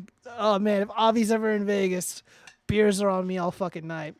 That pic is cringy. She's recoiling from a kiss. Was death plowed by many while he was? Oh wait, was she? Was she recoiling? I don't know, dudes. Maybe. Oh no. Oh no. Rip Avi. I feel like, dude, if I was like madly in love, like this is like she's the one, man, she's the one, and I'm in captivity, and then like one of like the Muslim Brotherhood dudes or whatever, he's just like, Avi, this your girl? And then it's just like, this is her at some fucking EDM festival, fucking tits hanging out. She's riding on the shoulders of some fucking big ass dude, smiling. Oh no. I'd be like, guys, just fucking kill me. Strap something to my chest and just launch me at something and just fucking just end my suffering. This isn't worth it anymore. Arizona dad who left 2-year-old daughter to pass away in sweltering car was distracted by gooning material, prosecutors say. Yeah, imagine having a beautiful family like this and then having the need to goon out, and even worse, gooning out and foregoing your responsibility to keep your children alive. This is horrific. Again, this is we're officially a part of the never goon moment here at the Watchfrogs, and we certainly disavow corn and the people who create it and run those companies. They should be rounded up and put in prison for life. Let's see. Got bad news. Oh, Jesus, I forgot this one. My 35-year-old male, my wife, who's 36 years old, gave her number to a single male from the gym and didn't tell me. Yeah, she wants to fuck. I feel like I've been on this subreddit more often than I care to admit. Please feel free to review my previous posts on here regarding us. My wife was showing me a message from her dad. I happened to scroll back and saw a weird message from an unknown number. It said something like, I like that you're bold, LOL, or something like that. Anyways, I read through them with her sitting next to me, and I'm just in awe of these messages. She sent another man. She says, she messages, these messages she sent another man. She says she gave a man from the gym her number. I clearly was pissed. I asked her why. She said she felt under pressure, and it was a weird scenario. Yeah, this is bullshit. Like, why was it weird? Why were you under pressure? Why was he pressuring you? Again, that's not...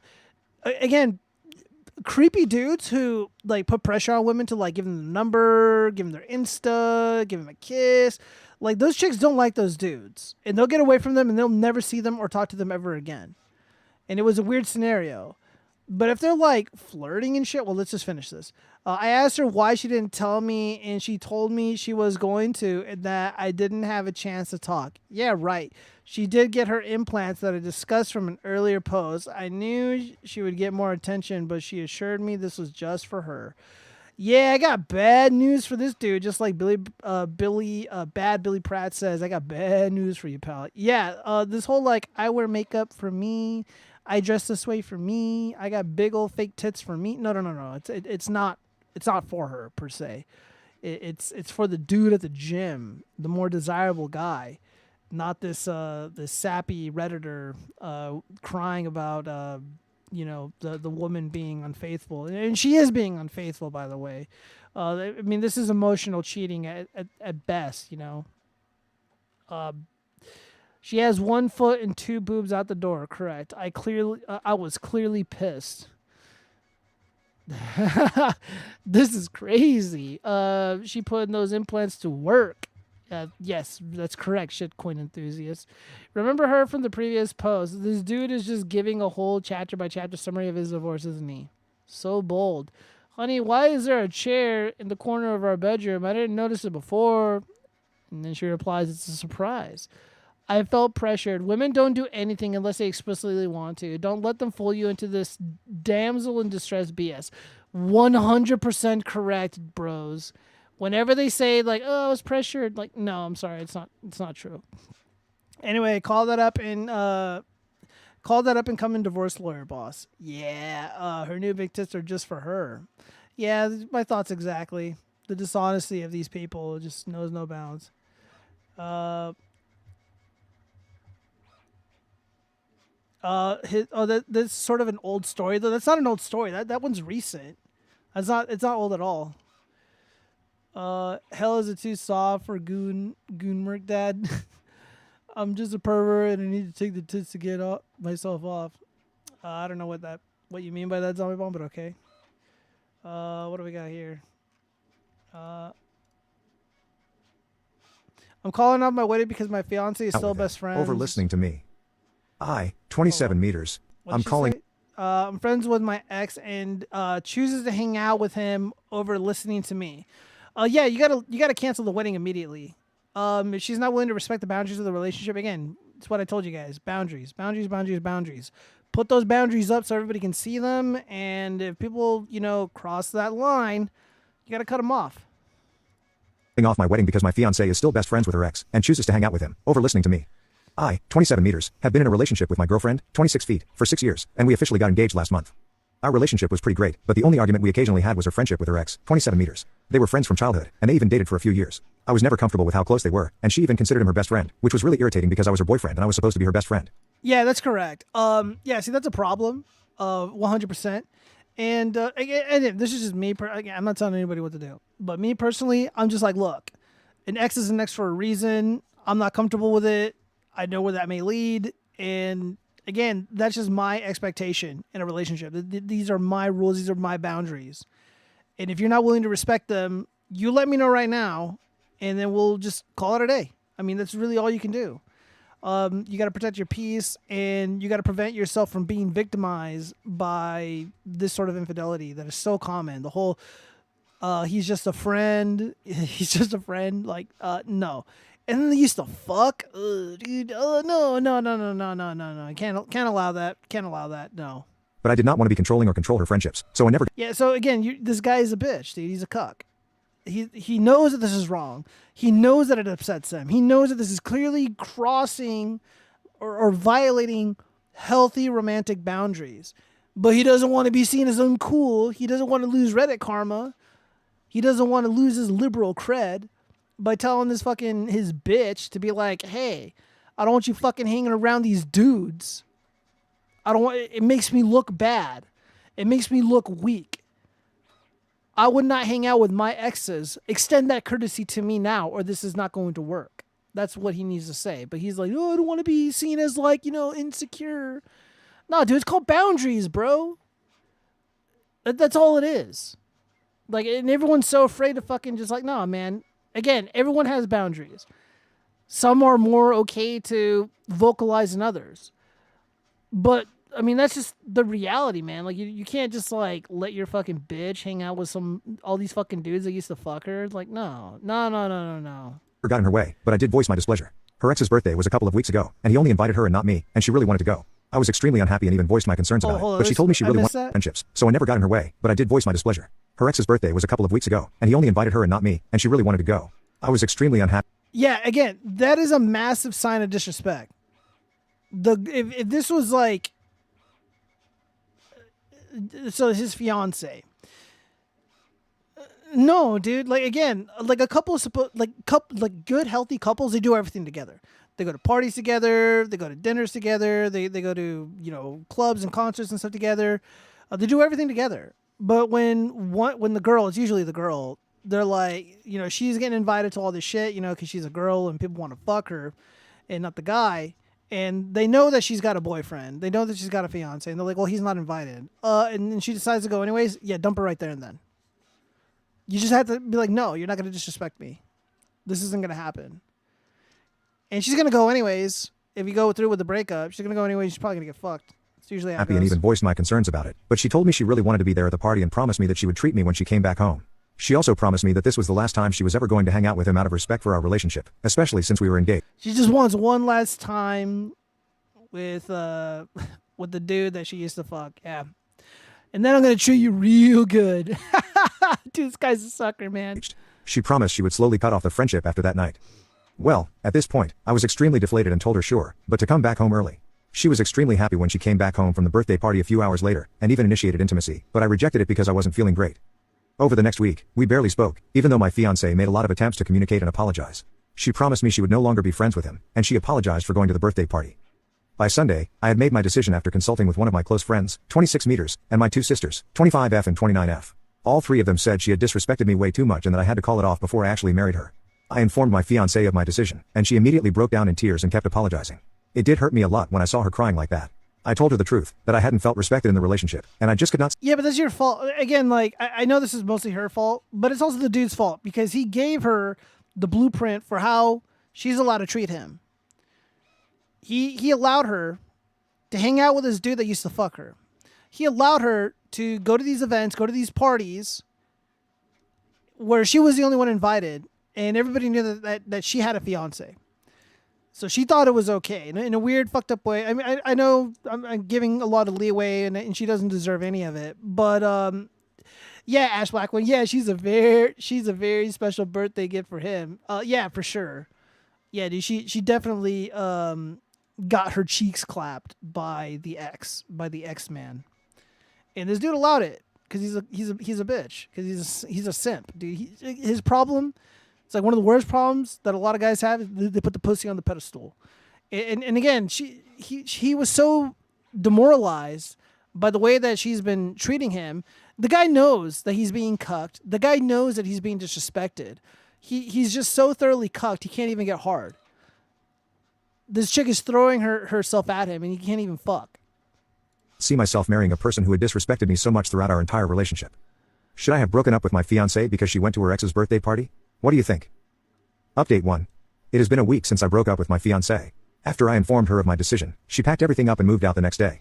A few people in the comments were curious about what she was up to, so I reached out to one of our mutual friends and asked her what she was up to and if she was doing fine. Unfortunately, she is not doing so great. She moved back in with her parents, and her parents are blaming her for everything that happened because they really like me. She has also been a complete shell of herself. That's what my mutual friend said. So now I'm feeling extremely guilty. This is not what I intended to happen when I broke up with her. I asked the mutual friend if a sit down with my ex would be beneficial to her, and the mutual friend said that would really help my ex. I've called my ex's mom and told her it's not her daughter's fault and that I was going through some internal things and wasn't ready for marriage. I later called my ex and asked her if she wanted to meet up this weekend, and she was really happy about it. Her voice, however, sounded really hoarse, and I did not feel too great about it.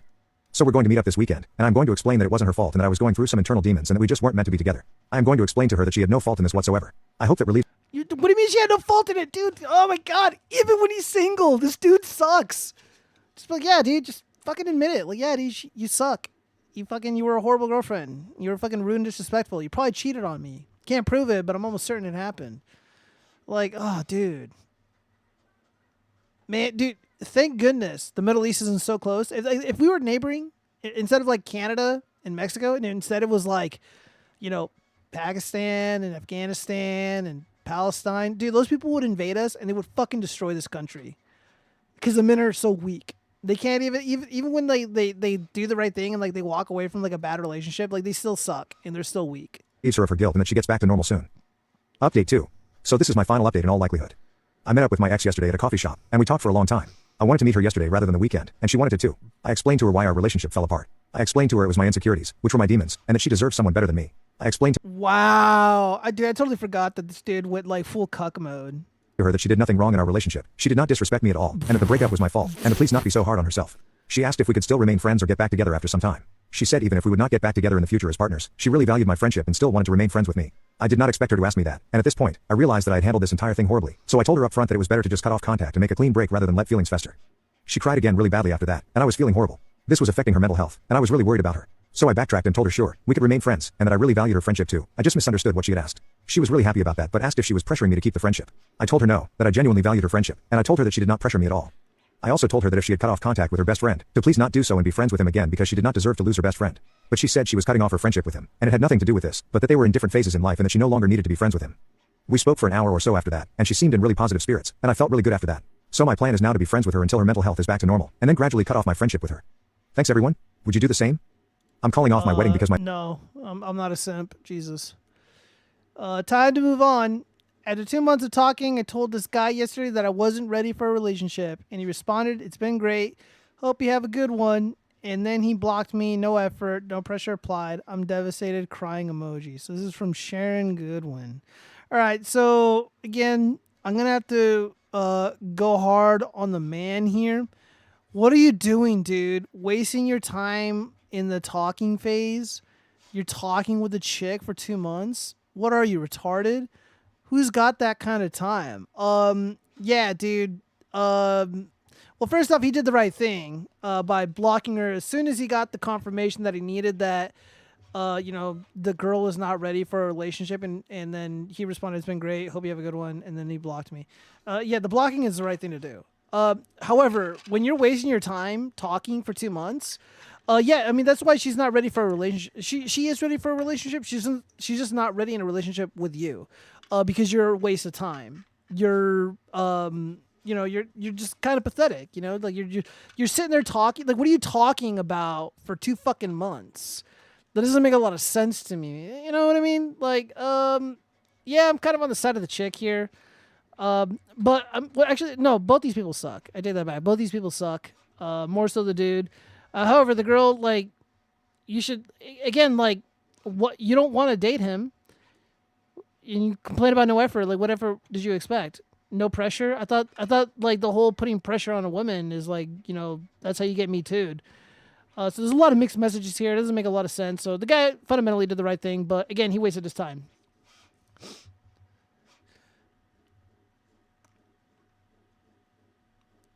All right. We got to go to the next one. Millennial Gen Z brides are refusing to say bye-bye to their last names. I am married, not bought.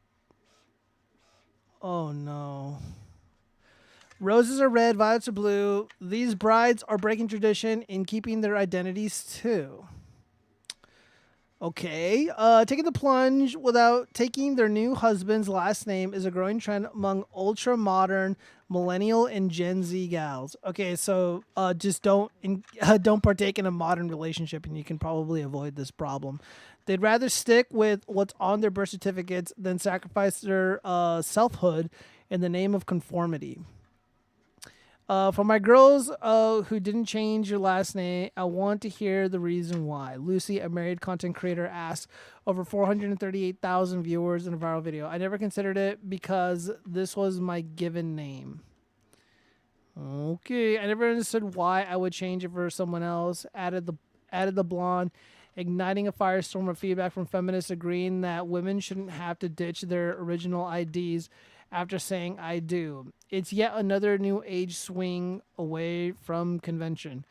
Okay, well, if you guys want a modern relationship, again, this is why dudes in the clubs be screaming, we want prenup.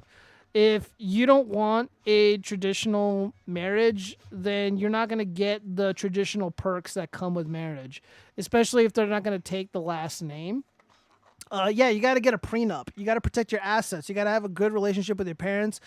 Put things in a trust. Make sure that your super modern, independent woman who is not to be bought and sold like stocks on the New York Exchange, so she can't get her hands on it. I never understood why I would change it for someone else. Oh, I read that already. Nonconformist newlyweds are making up their own rules for marriage from day one.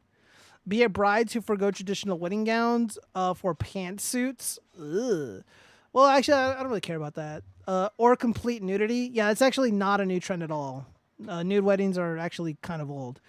On their big days, to grooms who quit their lucrative jobs to become stay-at-home husbands after getting hitched. Couples today aren't interested in maintaining the status quo. Yeah, I wouldn't mind being a stay-at-home husband. That'd be kind of dope. Just like sit around and play video games and just like chill with like a dog and a kid. And just married ladies like Lucy aren't interested in losing their lifelong details for the sake of stale societal practices. Well, you're married. Isn't that a stale societal practice? Marriage is a very old, ceremony. It's an old tradition. It's like, yeah, we're going to partake in all that old traditional shit, except for that one thing, which is taking the last name of the husband. See, this is just another way to keep separating men and women who are in loving or who are supposed to be in loving relationships. It's just another way for feminism to creep in and once again erode what should be healthy relationships. This is some evil, duplicitous, snaky shit from the internationalists, just to basically undermine, marriage or this holy union between a man and a woman who are in love with each other and who are supposed to have a family and, participate in society as one. So if you don't take the last name, you're not one. You're just two people cohabitating, and a lot of these Gen Zers and millennials apparently they're not having kids. So again, it's like, what's the point of any of this? It's like, oh well, we get tax benefits. I'm like, really? That's it? You're doing this for the taxes? I don't know. Let's see. Let's just dive in more and see what these articles have to say. It's an old school tradition based on property ownership, and I don't believe that humans should be property. Okay, yeah, I've yet to see a single person that looks at their wife and it's like, yeah, it's my property. I got married, not bought, echoed an equally rebellious Bella. I don't find it necessary for a woman to change her identity when she gets married. Yeah, you're not asked to change your identity. You're asked to change your name. And again, it's just like, and by the way, your identity does change, right? You fundamentally change everything about you. The rules in which, the rules that govern your life, like they all change once you're married. How you were as a single woman, you cannot behave as a married one. Like everything changed. Everything changed. You're not a single woman anymore. You're a married woman. It's like, oh, my identity. Okay, yeah, this doesn't really make a lot of sense. Do these people even think? Like, are they like thinking at all? Some argue that the name changing process is too much of a hassle. That is true. Saying the reason for refusing to make the switch was rooted in 50% feminism, 50% hating the paperwork. Yeah, it is kind of a pain in the ass, but it's a relatively streamlined process as far as I know. Others who view the swap as one big downgrade, commenting, "My last name is King and his is Butler. Why would I demote myself?" Wow, that's really unfortunate. What a horrible thing to say about someone you're married to. But most brides simply prefer retaining their individuality after joining in holy matrimony. I'm me, not him, a dissenting diva insisted. Yeah, I feel like these people just don't fundamentally understand the whole concept of marriage and why this thing takes place. And ultimately, this is kind of a failure of the church because a lot of people have been abandoning God. They've been abandoning the church, more specifically the Catholic Church with all their scandals with little kids and all their stupidity, especially, the Pope being the giant fraud that he is. A lot of people just don't see any point in looking to religious authority figures for guidance on these matters. So you got these dorky ass millennials and these Gen Zers just kind of making up the rules and doing things their way, and they're gonna be stumbling around a bit. A lot of this is not gonna work. Again, when you go into this marriage, if you will, if that's what you want to call it, with this mindset, I feel like you've already set yourself up for failure. And it went from like 50% to like 85%. Likely that all the people that don't take the last name of their husband, they're destined to fail. Almost 100% that these are going to fail. No, I said the Pope is a giant fraud, not frog. Kai and Chaz, the only people who think their name equal identity are Transformers. Yeah, 100%. Yeah, and I try not to goof on the Transformers, because it's just not really what I do, especially the younger ones, because it's not really their fault. They're being groomed by the public education system. But adult Transformers, like people who are adults who then decide to transform themselves, they always pick the most retarded names imaginable, and it is in a weird roundabout way their identity. Let's see. Honestly, Joe, with that weird old lady fetish you've got, I don't know why you don't look for a good life insurance setup. I'm thinking about it. Maybe when I'm more closer to retirement age and I don't fall in love with somebody much younger than myself, then that might be an option. Getting the life insurance route. Because there's some.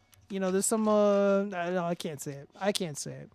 But yeah, we got a couple more of these and then we're out of here. Let's see. Oh, no, we got fake hate crimes now. I think that was all the 3 or 4 stuff. This is from Dom Lucre, so it's probably fake, so we're just going to go ahead and skip that.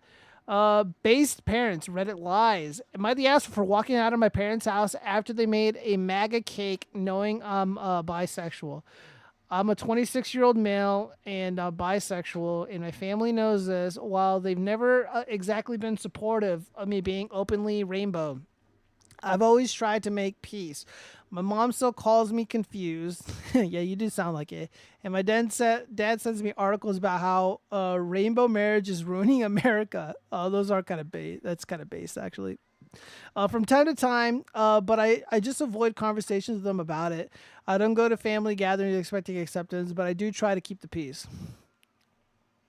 Usually when people have to like proclaim like how badly they're keeping the peace, they're probably like the problem. Fast forward to this weekend, it was my birthday, and my family invited me over for dinner in my parents' house. I was honestly dreading it, but wanted to at least try to enjoy the day with them. Everything was fine-ish until they brought out the cake. The cake was a huge red, white, and blue sheet cake with a giant frosting MAGA lettering on top with the words, "Happy Birthday, Me. Make America Great Again." They knew what the implications of that cake meant. My brother, who's 28 years old and male, started laughing and said, "Don't worry, it's just a joke. We love you." But the cake felt like a slap in the face. My mom started saying, "It's just a cake. Don't make it a big deal." But I feel like they were rubbing salt in the wound. I mean, they know how hard it's been for me to get basic respect from them over my sexuality, and this cake felt like a gut punch. So yeah, I got up and just left, didn't turn back. Honestly, feel so hurt. I get it. They're MAGA. What can I expect? But I don't know how they could think this was acceptable, especially knowing the way they've treated me in the past. Let me take a swig of this water. So the subreddit this is posting at is called "Am I Overreacting?" The answer to that is yes. It's pretty self-evident. Yeah, it's a fucking joke, dude. Again, you swing both ways. If you can take a dick, you can take this joke. Again, like this is like the funny thing about MAGA, like just in general, right? Like this low effort trolling. I mean, this is why MAGA is so effective. It's like because like in no context would this be like genuinely funny or like a gut buster, but when you have like this low effort trolling, and just like no effort at all, they're not trying, and it's just like a boomer ass gaff, right? Just, "Oh, here's a MAGA cake," and then the response is like you crying and running away like a sissy boy. Oh yeah, dude, that's fucking hilarious, and it's amusing, and again, like what's wrong with MAGA? Like, what does it have to do with your sexuality? Like, I don't understand. It's like, what, you got to stick up your ass about Trump? Like, who cares, bro? Get over it. Ugh. What do we got here? Oh no. I gotta play the hate crime music. Shit. Man patrols Chicago suburb dressed as a evil mustache man threatening to call ICE. My problem is illegals and the J words. Heil Führer Trump giving a Nazi salute. Do you want to see ICE? They're going to show up at your house, he says. Swastikas were painted on city signs the very same day on the same street this video was taken. The symbols were spray painted in blue paint on speed limit and other road signs as well as on the sidewalks. A city official confirmed the incident remained under investigation with no arrests announced. The incident occurred near Miraflores Avenue and Greenwood Avenue in the Chicago suburb of Wakanda, Illinois. Okay, I don't know why, guys. Hey, what's your name? Adolf Hitler, huh? Why are you doing this? Mexicans and Jews. Mexicans and Jews? What about Mexicans and Jews? No, you guys are the illegal immigrants. You need to read a book. You need to be educated before you make assumptions like that and you do some stupid shit. Huh? Sure. Yeah? Where do I live?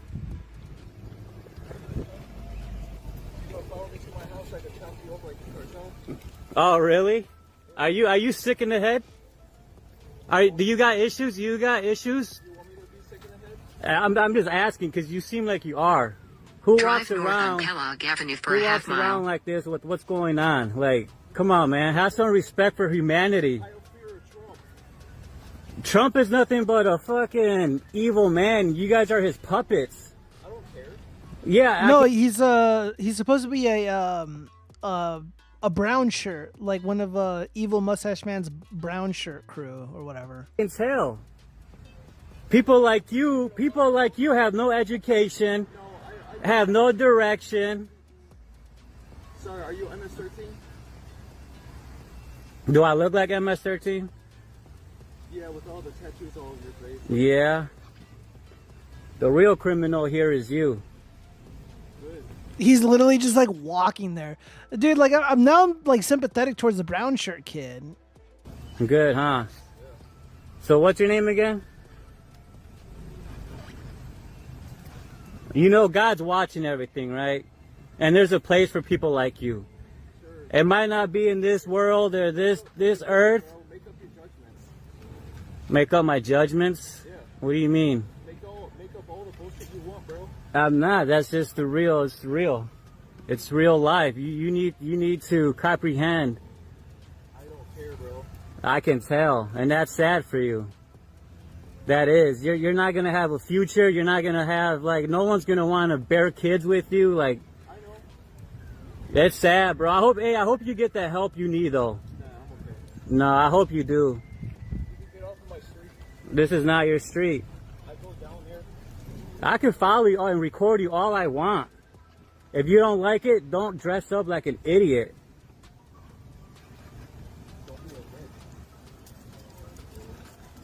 I mean, that's what you want, right? You want the attention. You want people to know you're here. You want people to hear your voice. Come on, this is your chance. What else you got to say?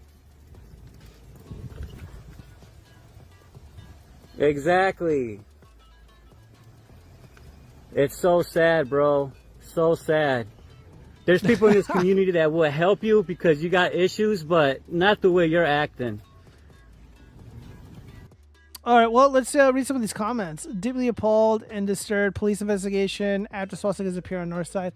Police are investigating after Nazi swastikas were spray painted on street signs and sidewalks in Wakanda, which Senator confirmed an act of intimidation and hate that has no place in the community. Let's see.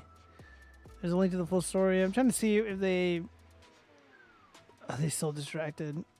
I'm trying to see if it's been proven that this is fake.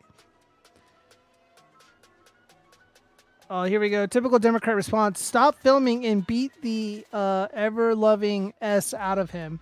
He is literally walking alone. Grab your tire iron and go to fucking town. If you get arrested, smile ear to ear in your mugshot. Put the phone down and do something. Yeah, this guy's just like dressed as a brown shirt from the World War II era. And this is what they believe. They want that person to be fundamentally destroyed. Real or theater, did you know that there is a well-known tactic called invisible theater? It's a public staging of a realistic scene that poses an ethical dilemma and engages bystanders to remain unaware that they are part of a performance. In other words, fake. Link below. Oh, was this fake? Oh, no, just how it works. Yeah, I'm aware of this. Yeah, so I'm not really sure. I'm not really sure this is real or not. I'm not really convinced one way or the other. But it is kind of sus. I mean, you're in Chicago and you're dressed as a brown shirt. Has over 1 million views. It's posted on the 13th and there's no community note suggesting that this is fake. So we'll have to see. All right. What else have we got here? I don't even know what this is. So we're closing that out. All right. So I guess we have more fake hate crimes. Things that never happened. I'm almost certain that this 100% never happened. So Katie Porker, she's running for, well, her name is Katie Porter, but I call her Katie Porker. And she is running for governor over in California right now to replace Governor Newsom. And she's had a bunch of scandals. Who cares? She's got a bad attitude, but she was on TV. And she made this statement, and I'm just like, yeah, it didn't happen. So on election night, I went to pick up my daughter from water polo practice, and she's 12, and she got in the car and she was crying. And I said, did someone punch you? Like, water polo is a rough sport. I was like, did someone hit you? Did the coach yell at you? What happened? And she said, Mom, Trump won. Trump's gonna win. And what if I get raped and I need to have an abortion? This is from a 12-year-old, my 12-year-old daughter. And so it was really a reminder of how scary this time is for people and how important it is for Democrats to have strategies, both at the state level and the federal level, to make sure that we can continue to protect people's rights. So Yeah, this didn't happen. Totally fake. Oh, we got one more thing. Then I gotta clear out of here. Oh yeah, this surprise cringe. So this is Hassan Piker, the guy who allegedly electrocutes his dog because he uses the dog as a prop allegedly on his streams in a video game. Hi. I just wanted to meet you. Nice to meet you. My hero, for sure. Nice to meet you. Thank you for being here. Yeah, thank you. All right. What should we do? Kaya. So what appears to be two males in dresses who probably identify as women, you know, the self-proclaimed women. They approach Hassan Piker, the Islamic guy who said that America deserved 9/11, and they shake his hands, and he looks so uncomfortable. Let's watch that again. Yeah. He's just like, Hi. I just wanted to meet you. Nice to meet you. My hero, for sure. It's a very weak handshake that he gives him, and then he waves to the other one. He didn't even make physical contact with the other one. Thank you for being here. Yeah, it's like a very weak, dismissive, like hi. It's Nice more to like a meet you. dismissive hi right here. It's more like a hi. Fuck off now. Nice to meet you. Thank you for being here. Yeah, thank you. All right. What should we do? Kaya. Yeah, Hassan Piker hates his fucking fans. No, I don't even have to speculate. He was actually on video. He admitted it. He's like, yeah, I don't like my fans. I don't like my viewers. Like they're terrible people. They're annoying. And yeah, he was likely grossed out at these transformers that approached them. But again, like you don't believe in boundaries. You don't believe in having healthy spaces, and you created this community of maladjusted, mentally unwell people. You fed into that, and this is what you attract. And then, of course, when it shows up in your face in real life, you're like, ugh. So hopefully he's rethinking a lot of his life choices. But we'll see. We'll see. Who knows? Thank you for being here. Yeah, thank you. All right. What should we do? Kaya. You can tell he's repulsed by his audience. Very unnatural. Liberal hive mind. Yeah, 100%. I agree. Laughing my ass off at how he wipes his hand off on his shirt after the... Oh, does he really? Hold on. Let's watch that. Hi. I just wanted to meet you. Nice to meet you. My hero, for sure. Nice to meet you. Oh, no, he does! Nice to meet you.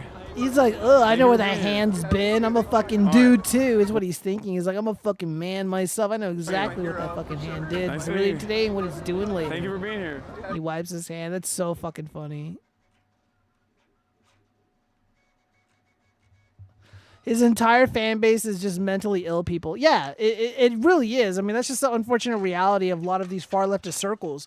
Like I mentioned earlier, it's just like you promote drug use, you promote degeneracy, and you support and promote and protect people who do very shady, potentially illegal things like rape and to talk to minors and whatnot. And these people protect each other. And then when they're out in the real world, and then their degenerate fan base that they've built up, they show up and they try to like say hi and meet them and take pictures and shit, and then they're repulsed. It's like, well, dude, like your audience is a reflection of you. This is what you need to understand. And by the way, the right has this problem as well. The right definitely has this problem as well. I mean, it's not entirely exclusive, but like the whole incel thing. I mean, a lot of these leftoids, I mean, they're for sure incels, and they look the part more so, but it's also very prevalent on the right. And just creepy dudes who don't have a lot of friends. They don't have a lot of they don't understand boundaries, and they have no friends. The only friendships that they're able to foster are on the internet, and it's just very unhealthy. They don't know how to pick up on social cues. They lack that social intelligence to function in the real world. They're just embarrassing people overall. So I mean, what can you do other than just, again, you have to be very careful and selective of the people that you allow in your life, and you got to limit interactions with certain groups just because of how they behave. And maybe their isolation, or maybe in their isolation they can kind of learn to realize the error of their ways and change, but that's probably not going to happen for a lot of these people.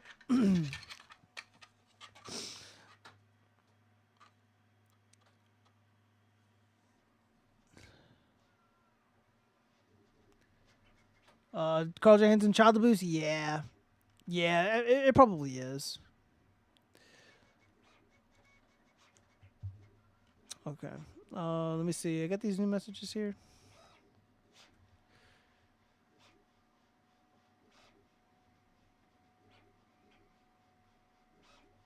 Yeah, nothing. Okay. Well, let me see. My print is 20% done. Super excited about this thing, man. I can't wait. I genuinely believe everyone's gonna enjoy my puppet design here, or the armor for this thing, and the fleece and bolter channel. It's gonna be a lot of fun, and I really do look forward to it, and embark on this new endeavor, because I'm over the whole remodeling stuff. I'm probably never going to remodel a home ever again. I'm just gonna hire someone else to do it for me, but you know, I don't have all the money in the world to pay people, so yeah, but this new endeavor is gonna be a lot of fun, and it's actually been boosting my spirits, and everything's been just going so well. Everything that I've heard about the bamboo lab printers has all been true. It's all been very, very true. Or it's just like the thing just works, you know? It just works. It reminds me of like the first iPhone when it was introduced by Steve Jobs. That's just a saying that's always stuck with me. It's like it just works. And it's magical because of that reason. And I've certainly felt that way with this printer. And I had a big fear when I got this thing at my doorstep, because there was like a giant hole in the cardboard box in the corner, and I was like, fuck, man, I hope they didn't drop it, or something like crashed into the box and it put like a big hole in it. But once I took the whole box apart, everything inside was perfectly fine, not a scratch on it. It's just perfect. It's perfect. Nothing was missing. Everything just worked out of the box. I pretty much tested virtually every feature. How much was that bamboo thing? Man, I'm not really comfortable saying at this moment in time, and I may or may not have gotten something out of it.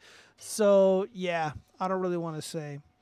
Gio, go to bed. No, Chaz, I don't really feel like going to bed. Gio gets hit by pipes every time he goes to rallies. What does that even mean, bro? What does that even mean? What are you talking about? Zombie Bomb, it looks super nice. It is super nice. I just remember like a long time ago when I was like looking into 3D printers, you know, just casually looking at them on YouTube. I thought 3D printers were fucking hideous. I thought they were clunky as shit. And I saw more videos of people trying to troubleshoot them than actually doing 3D printing stuff. And like me personally, like my philosophy on 3D printing, I think a lot of people who buy these things are kind of just wasting their money. Because like I see people like printing out those stupid fucking dragons, or they're just printing out like a bunch of worthless shit. And it's like, why would you need a 3D printer, one, to buy these, to make those things, when you can just buy them or have them made that will cost a lot less than what these printers are worth. And they're like, oh, well, it's a 3D printing business. The people who actually make money 3D printing shit, they have like contracts with certain like engineering companies or automotive companies or like aeronautical companies or whatever, and they're like 3D printing prototype stuff, and then they send it out, and they're printing it out of certain materials so it can be like stress tested or whatever. There's people who use these things as tools. Like for me, this is like a tool. It's meant to build something for my puppets, and the puppets that I'm going to be building they're going to be very premium. They're going to be sold as like a whole puppet, not like a pattern or anything, because I'm not selling the designs for these. I'm not selling the designs. These are mine. And yeah, and again, like it's handcrafted, and it has utility, because puppets aren't toys, they're tools, fundamentally. Kratom's himself on the floor while all you hear is bing, bing, bing, bing of the pipes whacking him. I don't even know what you're talking about. Metalpipe.mp3. Yeah, I'm not going to listen to something like that. That sounds like it's going to be incredibly annoying.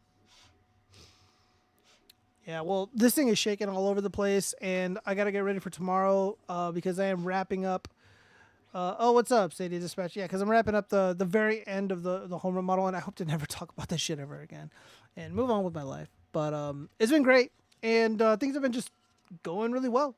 I'm super happy with this, and I'm super happy with the way that this with the armor came out, and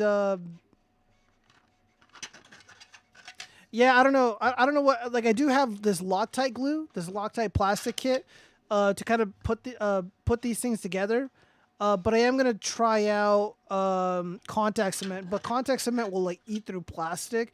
But this should be safe, I think. I don't know, bros. I'm kind of scared, but whatever. This is just the prototype. Have a good night, Chaz. Tomorrow's already happening right now. Not in Vegas. Let's see. K6, Eric July's secret lover is talking about pipes binging. No idea what you're talking about, bro. No idea what you're talking about. Well, anyways, I gotta start getting stuff ready for the other channel and get ready for tomorrow. How long did I stream tonight? Oh my god, only 2 hours. This was not a long stream, so that's good. But it feels like it was a long stream. I don't know why. Yeah, it's just like a lot of the fun stories that I had planned. Like, again, like I didn't stream for like 2 weeks, so goodness. But next Tuesday, what's next Tuesday? What day is it? Dude, next Tuesday is the election. Holy shit. Yeah, so next Tuesday is going to be an all-nighter. We're going to be watching the live results. K6, shut your fucking mouth, you Eric July dick-sucking, dick-riding fucking fruitcake, man. Dude, you're going to do... I bet you were one of the kids in that detention crew. Detention crew. I was going to say something fucked up about Eric July, but no, I can't. It'll get me in trouble. Good night, y'all. Good night, fuck 'em. All right, good night, everybody. I am out. Peace.